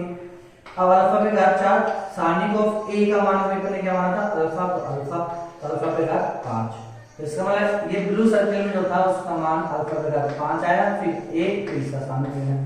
फिर वापस से देखो अल्फा पे घात 5 कितनी बार कॉमन आएगा, जितनी बार इसका ऑर्डर है, कितनी बार ऑर्डर है 4 बार, तो अल्फा के घात 5 कितनी बार कॉमन आएगा 4 बार, सानिक ऑफ a लिखा। सानिक ऑफ a का मान अपन ने अल्फा माना, तो अल्फा का घात 20 इनटू अल्फा, तो अल्फा की पावर 21। अब अल्फा सानिक ऑफ a का मान अपन ने अल्फा माना लैम्डा, तो लैम्डा कितना हो गया, आधार समान है तो घातें समान होती है। ठीक है, तो ये चीज समझ आई बच्चों। तो इस प्रकार हमने क्वेश्चन नंबर 1 किया, ये 3 बातों को मद्देनजर रखते हुए चेक करें क्या वीडियो सही दिखाएगा, हाँ बिल्कुल सही। चलो मेरे थोड़ा साफ नहीं आ रही है, इसको साफ,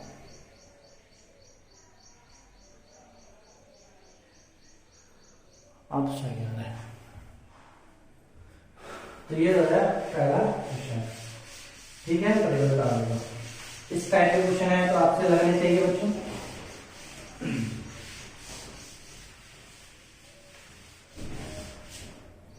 अब बात करेंगे बच्चों अपन सेकंड टाइप के क्वेश्चन की, इसी में ना सेकंड टाइप का क्वेश्चन देखो आपके पास ये क्वेश्चन है 80 माइनस 3 साइनिक ऑफ ए माइनस के 4 बराबर 0 हो तो साइनिक ऑफ ए का मान ज्ञात करो। तो साइनिक ऑफ ए का मान ज्ञात करो, ये क्वेश्चन आपसे बोला गया है। ठीक है बच्चों, तो अब उनको ये निकालना है, तो ये कैसे निकालेंगे अपन? तो इसके लिए देखो बच्चों, मैंने आपको एक चीज सिखाई थी कि दो आव्यूह के गुणनफल के सारणिक का मान उनके इंडिविजुअल सारणिक के गुणनफल के बराबर होता है। देखो अब ये प्रॉपर्टी लगेगी इसमें, तो इसको अपन क्या लिखेंगे, अलग अलग सारणिक ऑफ ए इनटू सारणिक ऑफ ए थी माइनस के 3 सारणिक ऑफ ए माइनस के 4 इक्वल टू 0। ठीक है बच्चों, फिर मैंने आपको बताया किसी भी परिवर्त आव्यूह के सारणिक का मान उस आव्यूह के सारणिक के बराबर होता है। तो यहाँ सारणिक ऑफ ए और ए को सारणिक ऑफ ए माइनस 3 सारणिक ऑफ ए माइनस के 4 इक्वल टू 0।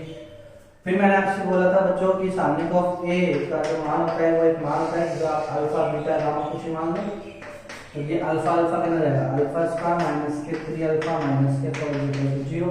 अब इसके फैक्टर करेंगे बच्चों, अल्फा स्क्वायर माइनस के 4 अल्फा प्लस के अल्फा माइनस के 4 इक्वल टू 0। ये होगा, अल्फा को मैंने लिया तो मेरे ला लो क्या बचेगा, यहाँ अल्फा माइनस 4 इक्वल टू 0, तो ये जाएगा अल्फा माइनस के 4 अल्फा प्लस के 1 इक्वल टू 0। तो अल्फा के दो मान आ गए कितने, 4 और -1। तो अल्फा के दो मान आए, इसका मतलब सारणिक ऑफ ए का मान भी अपन ने क्या है, तो सारणिक ऑफ ए का मान 4 और -1 इसका आंसर।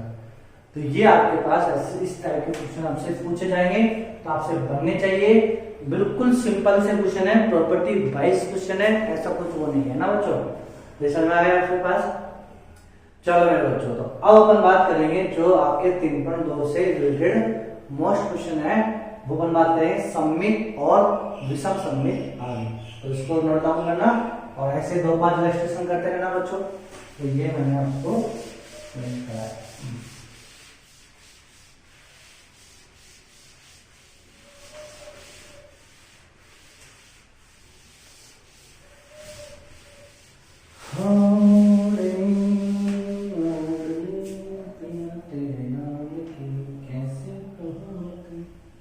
अब बच्चों देखो अपन क्या बात करेंगे, सममित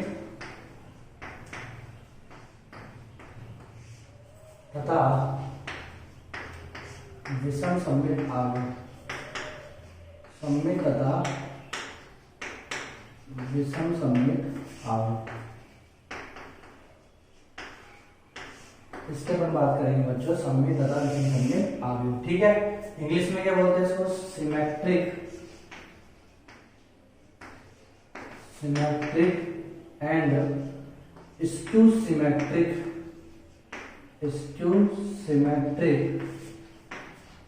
मैट्रिक्स, ये अपन इसको बात करेंगे। ठीक है मेरे बच्चों, तो सममित तथा विषम सममित आव्यूह की बात करेंगे। अब क्या होती है सममित आव्यूह, तो देखो बच्चों, पहले अपन बात करेंगे सिमेट्रिक मैट्रिक्स की, यानी सममित आव्यूह की। सिमेट्रिक मैट्रिक्स बच्चों अच्छे से नोट्स बनाते चलना, ध्यान से समझना, इसलिए नोट्स आपके क्लियर होने चाहिए। ठीक है बच्चों, तो सिमेट्रिक मैट्रिक्स क्या होता है कि देखो मान कोई, देखो इसमें बच्चों वर्ग आव्यूह की बात करेंगे। परिवर्त आव्यूह में वर्ग आव्यूह की कोई दिक्कत नहीं थी, मतलब अपन परिवर्तन तो किसी भी आव्यूह में कर सकते हैं, चाहे वो वर्ग हो चाहे वो कैसी भी आव्यूह, उसका परिवर्तन अपन कर सकते हैं। ठीक है, पंक्ति और स्तंभ को चेंज करना है। लेकिन मेरे बच्चों अब आपसे बात करेंगे सममित तथा विषम सममित आव्यूह की, तो इसमें कोई भी आव्यूह नहीं चलेगी, इसमें केवल वर्ग आव्यूह चलेगी। तो कोई आव्यूह, कोई वर्ग आव्यूह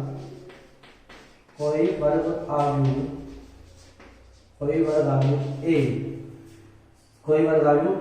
सममित आव्यूह कहलाएगी। सममित आव्यूह कहलाएगी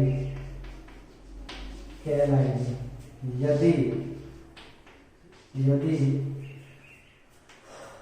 मुख्य विकर्ण के सापेक्ष या यदि इसके संयुग्मी अवयव बच्चों मैंने आपको ये चीज पहली क्लास में समझा दिया था, कॉन्जुगेट एलिमेंट संयुग्मी अवयव क्या होते हैं? ए आई जे बराबर ए जे आई, मतलब संयुग्मी अवयव ए आई जे और ए जे आई ये इंटरचेंज है, यानी संयुग्मी अवयव जैसे अपन बोला A12 तो कितना जाएगा A21। ठीक है बच्चों, सही बोला है ना।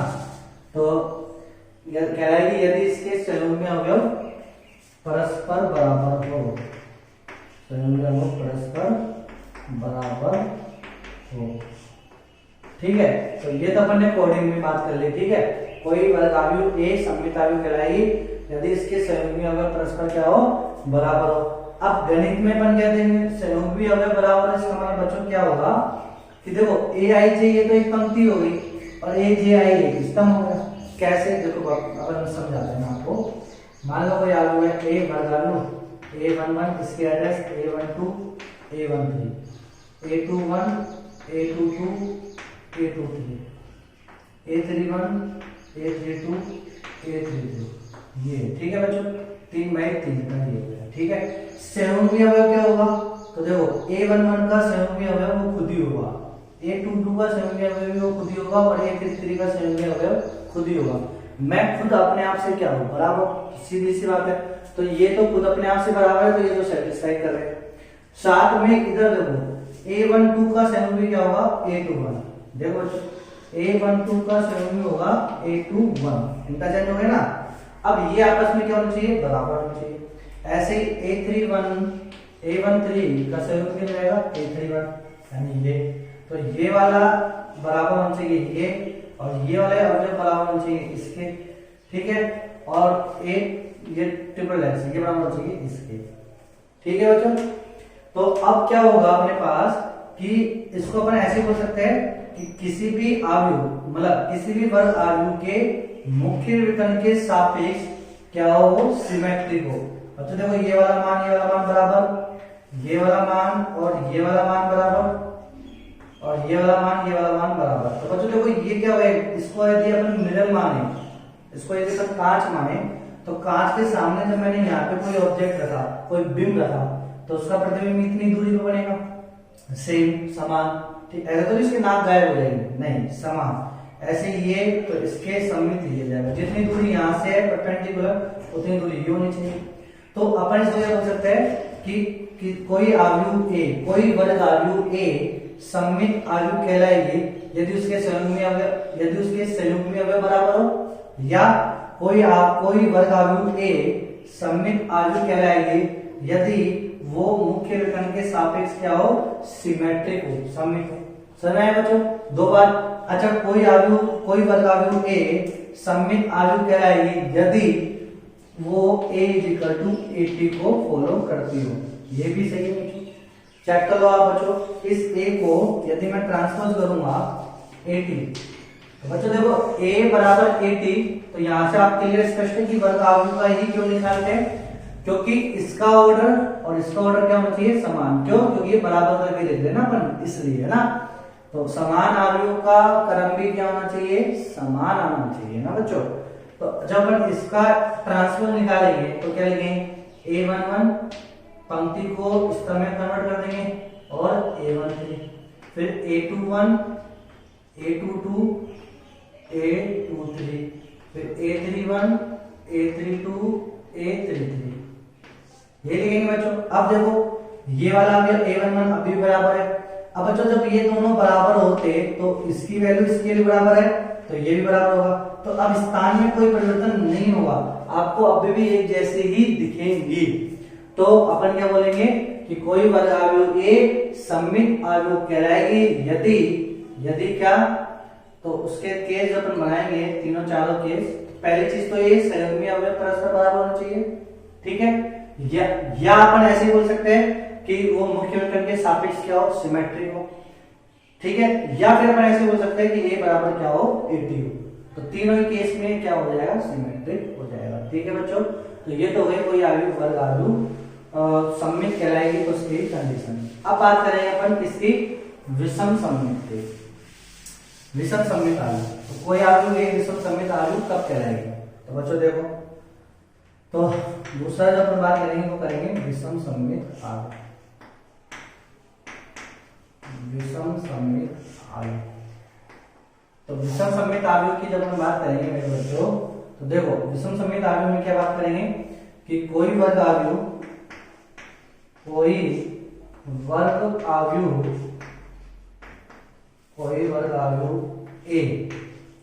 विषम सममित अवयव कहलाएगी, विषम सममित अवयव कहलाएगी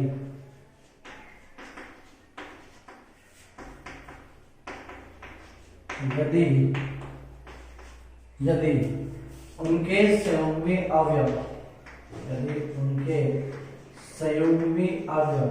अब देखो संयुग्मी अवयव उसमें तो परस्पर बराबर थे, इनके संयुग्मी अवयव ऋणात्मक बराबर हो।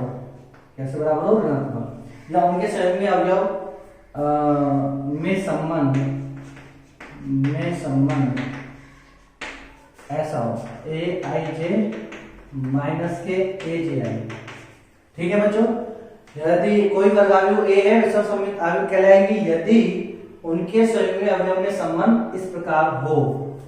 ठीक है, तो क्या कहलाएगी वो? विषम सममित अवयव। ठीक है बच्चों, वहां पे बराबर था, यहाँ पे नेगेटिव था। अब जब नेगेटिव होगा तो देखो मैं आपको समझाना चाहता हूँ। ऐसे एक एग्जांपल लेता हूँ, वही 3/3 का। यहाँ लिखा मैंने a11, a12, a13 और कोडिंग ये आएगी इसकी a21, a22, a23। फिर यहाँ है a31, a32, a33। 3/3 का ये आपके पास वर्ग अवयव बन गया।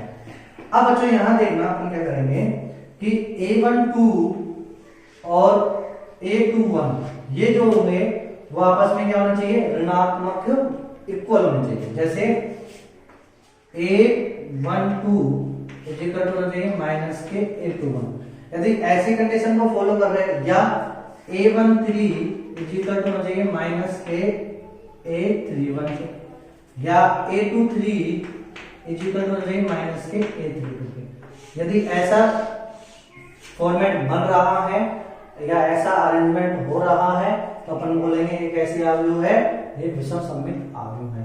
अब बच्चों देखो अपन ने तो a12, a21 इसकी बात करी, अब a11, a22, a33 की तो बात कर लो एक बार। तो बच्चों देखो यहाँ पे मैंने लिखा a11, अब उसको मुझे ये वाली कोडिंग देनी है, तो i की वैल्यू 1, j की वैल्यू 1। अब इसको उल्टा करेंगे तो भी वैल्यू क्या होगी? 1 1। ये a11 बराबर किसको होना चाहिए? माइनस के a11 के। अब बच्चों a11 बराबर माइनस के a11 था, और पहले वाले केस में यानी सममित अवयव में क्या था? सममित अवयव में a11 बराबर a11 था, कोई दिक्कत ही नहीं थी। लेकिन इस वाले केस में क्या होगा? a11 बराबर माइनस के a11 होगा, तो इसको इधर लेके आएंगे बाएं पक्ष में, तो ये कितना जाएगा? 2a11 बराबर 0। अब इसको जोड़ेंगे ना बच्चों, अब यहां से a11 की वैल्यू कितनी है? 0। ओहो, a11 कितना हो गया? 0। इसी प्रकार a22 भी कितना हो गया? 0। a33 भी कितना हो गया? 0। समझ आया बच्चों? तो अब क्या बन गया अपने पास कि आपसे कोई बोला गया कि ये कोई a है विषम सममित अवयव। आपसे ऐसे बोल दिया गया कि एक अवयव दे दिया आपको और आपसे बोला कि वो विषम सममित अवयव। कैसे अवयव है? विषम सममित अवयव। तो आप उसकी फोटो देख के बता सकते हो कि वो आदमी जो आपको दे रहा है कह रहा है कि विषम सममित अवयव है कि नहीं है। कैसे आप समझाओगे उसको कि वो जो मुख्य विकर्ण पे स्थित जो अवयव है ना वो सभी क्या होने चाहिए? 0 0 0। अच्छा देखो a11 की वैल्यू 0, a22 की वैल्यू 0, a33 की वैल्यू 0, यानी 0 0 0। यदि कोई अवयव एक विषम सममित अवयव है तो एक बात अपन को श्योर हो जाएगी, क्या? कि उसके मुख्य विकर्ण पे स्थित अवयव सभी 0 होंगे ही होंगे। पहली चीज समझ आया बच्चों? यदि विषम सममित अवयव है। दूसरी चीज, उसके जो संयुग्मी अवयव में जो रिलेशन होगा वो ऋणात्मक ही क्या होंगे? बराबर होंगे। नेगेटिवली क्या होंगे? वो इक्वल होंगे। समझ में बच्चों? a12 बराबर माइनस के a21, a21। तो ये दोनों चीज उसमें फुलफिल होनी चाहिए। ओके बच्चों, अब यहाँ पे देखो इसकी कोडिंग की बात करेंगे तो क्या लिखेंगे यहाँ पे? जब अपन एक्सप्लेन करेंगे तो उसको a इक्वल टू माइनस के a, माइनस के लग जाएगा बच्चों। इसको आप चेक कर लो ना, ट्रांसफर बराबर आएगा। ठीक है बच्चों, तो ये चीज समझ आ गई क्या?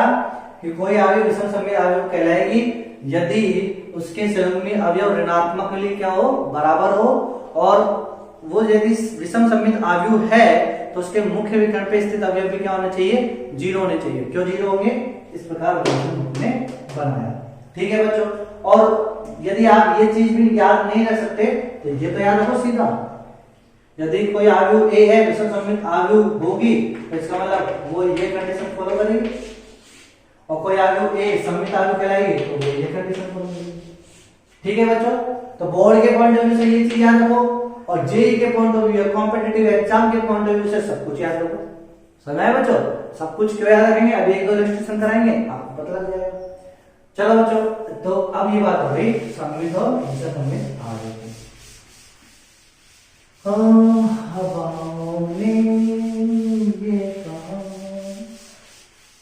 ठीक है बच्चों, अब देखो अपन क्या करते हैं, 1-2 इलस्ट्रेशन और कर लेते हैं ना, इसके ऊपर नोट पहले लगा के 1-2 प्रॉपर्टी के बारे में और बात कर लेते हैं। तो विषम सममित और सममित आयु के बारे में नोट की बात करते हैं। तो पहला नोट अपन क्या पढ़ेंगे बच्चों कि मुझे चेक करना है कि a प्लस एटी सममित आयु है कि विषम सममित आयु, सममित आयु है या विषम सममित आयु, ये मुझे चेक करना है, विषम सममित। ठीक है बच्चों, तो ये अपन को जांच करना है a प्लस एटी। तो बच्चों a प्लस एटी ये क्या है, एक नई आयु है जिसको मैंने नाम ले दिया b, हमारा b बराबर कितना है a प्लस एटी। अच्छा बच्चों, सममित होने के लिए b क्या होना चाहिए, अब आपने इसको नाम b दे दी ना, तो एक नई आयु है b, अब b सममित होगी यदि b बराबर bt हो, और b विषम सममित होगी यदि b बराबर माइनस bt। समझ में आया बच्चों, तो ये चीज अपन को करनी है। तो मैंने इसको b बराबर a प्लस एटी लिखा, अब मैंने क्या करा, दोनों पे ट्रांसपोज ले लिया, तो ये bt बराबर a प्लस एटी का ट्रांसपोज है। ठीक है बच्चों, अभी देखो ये bt तो ऐसे कैसे रहेगा, और ये मैंने अभी आपको नोट में सिखाया है कि अपन को योग यानी दो आयु के योग का ट्रांसपोज लेना है, तो वो किसके बराबर होता है, उनके इंडिविजुअल ट्रांसपोज के। तो इनके इंडिविजुअल ट्रांसपोज लेंगे, 80 का ट्रांसपोज लेंगे प्लस 80 का ट्रांसपोज, इंडिविजुअल ट्रांसपोज ले लिया। अब dt is equal to 80 plus, बच्चों देखो अभी ये एक और नोट सिखाया आपको कि किसी भी परिवृत आयु का परिवृत वो खुद आयु बनता है, यानी 80 का ट्रांसपोज a बनेगा। अब बच्चों देखो bt, देखो बच्चों योग संक्रिय जो होते हैं कर्मण के नियम का पालन करती है, तो 80 प्लस 1 लिखो चाहे a प्लस 80 लिखो, एक ही बात है। अब a प्लस 80 क्या है b, तो bt बराबर कितना रहेगा b, ओ इसका मतलब क्या होगा, ये कैसी आयु है, सममित आयु है। तो a प्लस 80 कैसी आयु है, सममित आयु है। समझ आया बच्चों, अपन क्यों बता रहे हैं ये चीज को भी, अभी समझ में आएगा अपन a प्लस 80 ही क्यों लिया, मुझे और कुछ क्यों नहीं लिया अपन ने, क्योंकि मैं कुछ बनाना चाहता हूँ। क्या बनाना चाहता हूँ, सब्र। सब्र का फल क्या होता है, मीठा होता है। तो जो a प्लस 80 सममित आयु, अब ऐसी बात करूंगा मैं a माइनस 80, ये चेक करो गुरुजी ये कैसे है, a माइनस 80 ये सममित है कि विषम सममित है, तो चलो चेक करते हैं। इसको b मान लो, क्या मान लो b, तो b बराबर क्या मान लिया, a माइनस 80, सेम ट्रांसपोज लेना दोनों पक्षों में, तो ये हो जाएगा bt a माइनस 80 का ट्रांसपोज। ठीक है बच्चों, अब ये क्या हो जाएगा, bt is equal to individual transpose ले लेंगे बच्चों इसका, तो क्या हो जाएगा a का ट्रांसपोज माइनस 80 का ट्रांसपोज, तो बच्चों bt is equal to 80 minus किसी भी परिमित आयु का ट्रांसपोज वो खुद आयु a होता है। अब इसमें क्या कॉमन ले लूंगा बच्चों, मैं माइनस कॉमन ले लूं, तो इसको लूंगा a माइनस 80 है ना बच्चों। अब a माइनस 80 को क्या बना रहे हैं b, तो bt बराबर क्या है माइनस के b, bt बराबर b बराबर माइनस bt है, bt बराबर माइनस b, तो कैसा आयु है ये विषम सममित आयु है। ठीक है बच्चों, are you getting my point. तो अपन क्या कह रहे हैं कि अब आपसे क्या बोला जाएगा बोर्ड में, बच्चों बोर्ड के पॉइंट ऑफ व्यू से समझना अच्छे से, बोर्ड में क्या क्वेश्चन पूछा जाता है आपसे, कोई आयु a, कोई भी आयु है यानी वर्ग आयु होनी चाहिए, बस ये नहीं बोला कि ये सममित है कि विषम सममित, बस आपसे बोला कोई आयु a वर्ग आयु है, इसको आप सममित और विषम सममित बनाओ। आपसे क्या क्वेश्चन में बोला, आपसे क्वेश्चन में बोला गया कि एक वर्ग आव्यूह ए आपको दे दी, 2x2 की, 3x3 की, जो भी आपको देनी है वो दे दी, और आपसे बोला गया सिंपल कि इसका सममित और विषम सममित आव्यूह में इसका योग करो। ठीक है बच्चों, तो देखो अब अपन को ये चीज समझ आ गई, ओहो इस वर्ग आव्यूह ए को मुझे सममित में और विषम सममित में लिखना है। तो सममित में लिखना है, इस आव्यूह ए को मुझे किसमें लिखना है मेरे बच्चों, इस आव्यूह ए को मुझे सममित में लिखना है। तो सममित में लिखूंगा तो मैं कैसे लिखूंगा, मैं जानता हूं a प्लस एटी, ये सममित होगा, और इसी a को मुझे किसमें लिखना है, विषम सममित में, तो a माइनस एटी, ये क्या होगा, विषम सममित होगा। और किसी भी आव्यूह a को मुझे सममित भी लिखना है और विषम सममित भी लिखना है। अब बच्चा जब मैं इसको क्या करूंगा, जोड़ूंगा, इनको क्या करूंगा, जोड़ूंगा, तो a प्लस ए तो कितना हो जाएगा, 2a हो जाएगा। भाई LHS बराबर RHS में तो होना चाहिए ना, तो a प्लस ए कितना हो जाएगा, 2a, 80 माइनस 80 कट जाएगा, तो ये 2a बराबर a होता है क्या, नहीं, इसका मतलब 2 को हटाना ही पड़ेगा, तो 2 को हटाने के लिए 2 यहाँ कर दो, 2 यहाँ कर दो। अब देखो बच्चों, आधा a तो पूरा a हो गया, आधा 80 प्लस का माइनस के आधा 80 तो कैंसिल आउट हो जाएगा। तो अब ये बन गया किसी भी आव्यूह a को सममित और विषम सममित में लिखने की ट्रिक, लॉजिक जो करने बनाया। ठीक है बच्चों, अब दो थोड़ा सा ऐसा इसको डेकोरेट कर लो, इसको ऐसे ऐसे करके आधा लगा दो और इसको ऐसे ऐसे करके आधा लगा दो, तो किसी भी आव्यूह a को सममित और विषम सममित में लिखने की ट्रिक ये। ठीक है बच्चों, तो ये समझ में आया ये चीज आपको। अब अपन करते हैं मतलब इसमें कई सारे नोट्स वगैरह रहे, तो उससे पहले अपना बात कर लेते हैं किसकी, एक्सरसाइज 3.2 की। तो आपके आरबीसी भी तो करानी है मेरे बच्चों आपको, है ना। तो अब अपन बात करेंगे एक्सरसाइज 3.2 में, इसके अलावा कुछ भी। बच्चों देखो 3.2 करने से पहले एक चीज और अपन बात कर लेते हैं किसकी, कि नोट नंबर 3 में विषम सममित आव्यूह के बारे में, विषम सममित आव्यूह के सानिध्य के बारे में, विषम सममित आव्यूह के सानिध्य के बारे में। तो विषम सममित आव्यूह जो होती है वो क्या होती है, a = माइनस के 80, ये कंडीशन होती है विषम सममित आव्यूह की। अब मुझे इसका क्या निकालना है, सानिध्य। मतलब जब मैं इसका सानिध्य लूंगा तो इसको लिखूंगा सानिध्य ऑफ a = सानिध्य ऑफ माइनस 80, ऐसे लिखूंगा बच्चों। अब बच्चों देखो सानिध्य ऑफ a = इसको मैं लिख सकता हूँ -1, मतलब माइनस को -1 लिख सकता हूँ, -1 a पे पावर t ऐसे। अब यहां से ध्यान से समझना बच्चों, मैंने अभी आपको ये चीज सिखाई थी क्या, कि ka का सानिध्य = होगा k, कितनी बार कॉमन आएगा, जितना इसका ऑर्डर है, तो इसका ऑर्डर n है तो n आ जाएगा, और सानिध्य ऑफ a ऐसे लिखेंगे बच्चों इसको। तो यहाँ पे वापस से ये प्रॉपर्टी लाएंगे, सानिध्य ऑफ a = -1 बाहर ले लेंगे, और जितना इसका ऑर्डर है n वो लिख देंगे, और यहाँ क्या लेंगे, सानिध्य ऑफ 80। ठीक है बच्चों, फिर उसके बाद बच्चों अपन क्या जानते हैं कि किसी भी ट्रांसपोज के सानिध्य का मान बराबर होता है उसके खुद के सानिध्य के मान के। तो यहाँ कितना जाएगा, सानिध्य ऑफ a = -1 की पावर n, सानिध्य ऑफ a। अब बच्चों ये डिसाइड करेगा कि ये सानिध्य ऑफ a का मान क्या होगा, n डिसाइड करेगा, ये n। बच्चों यहाँ पे जो n है, इस n को मैं एक बार लिख रहा हूँ सम संख्या, और एक बार n ये है विषम संख्या, n की पावर सम और विषम। जब बच्चों n की पावर सम होगी तो ध्यान से समझो, ये सम, तो किसी भी माइनस का स्क्वायर मतलब माइनस पे घात सम हो तो वो आंसर कितना जाता है, प्लस। तो यहाँ हो जाएगा मापांक ऑफ, सॉरी मापांक नहीं बच्चों, सानिध्य ऑफ a। तो सानिध्य ऑफ a बराबर सानिध्य ऑफ a, तो सानिध्य बराबर यानी सम विषम सममित आव्यूह में समान यानी समक्रम के जो आव्यूह होंगे उनके सानिध्य का मान होगा, कुछ ना कुछ होगा। अब कितना होगा वो तो अपन निकाल के पता लगाएंगे। ठीक है बच्चे, लेकिन यदि विषम हो गया तो जब विषम होगा तो बोलो कितना जाएगा, सानिध्य ऑफ a = माइनस सानिध्य ऑफ a। अब इस माइनस सानिध्य को उधर ले जाएंगे तो 2 सानिध्य ऑफ a = 0, तो सानिध्य ऑफ a = हो जाएगा 0। यानी मोस्ट इंपोर्टेंट चीज है बच्चों, ये बहुत इंपोर्टेंट लाइन है। ये असर्शन और रीजन में क्वेश्चन पूछे जाते हैं एडवांस में बच्चों, ऐसी छोटी छोटी चीजें देखो यहाँ पे, यही आपका बेस हो गया। ठीक है बच्चों, अब क्या आपसे क्वेश्चन पूछा जा सकता है कि एक विषम सममित आव्यूह है, जिसका ऑर्डर आपको 3 दे दिया, कितना ऑर्डर दे दिया 3, तो उसके सारणी का मान बताओ। अब उसमें आपको सारणी की, अब आपको आव्यूह नहीं देंगे, क्या बच्चे बोलेंगे कि गुरुजी उसमें तो आव्यूह ही नहीं दिया, अब सारणी का मान कैसे निकालेंगे? अरे विषम सममित आव्यूह का ऑर्डर यदि 3 यानी विषम है तो आव्यूह में अवयव कुछ भी हो उसके सारणी का मान कितना हो जाएगा? 0 हो जाएगा। समझ में आया बच्चों?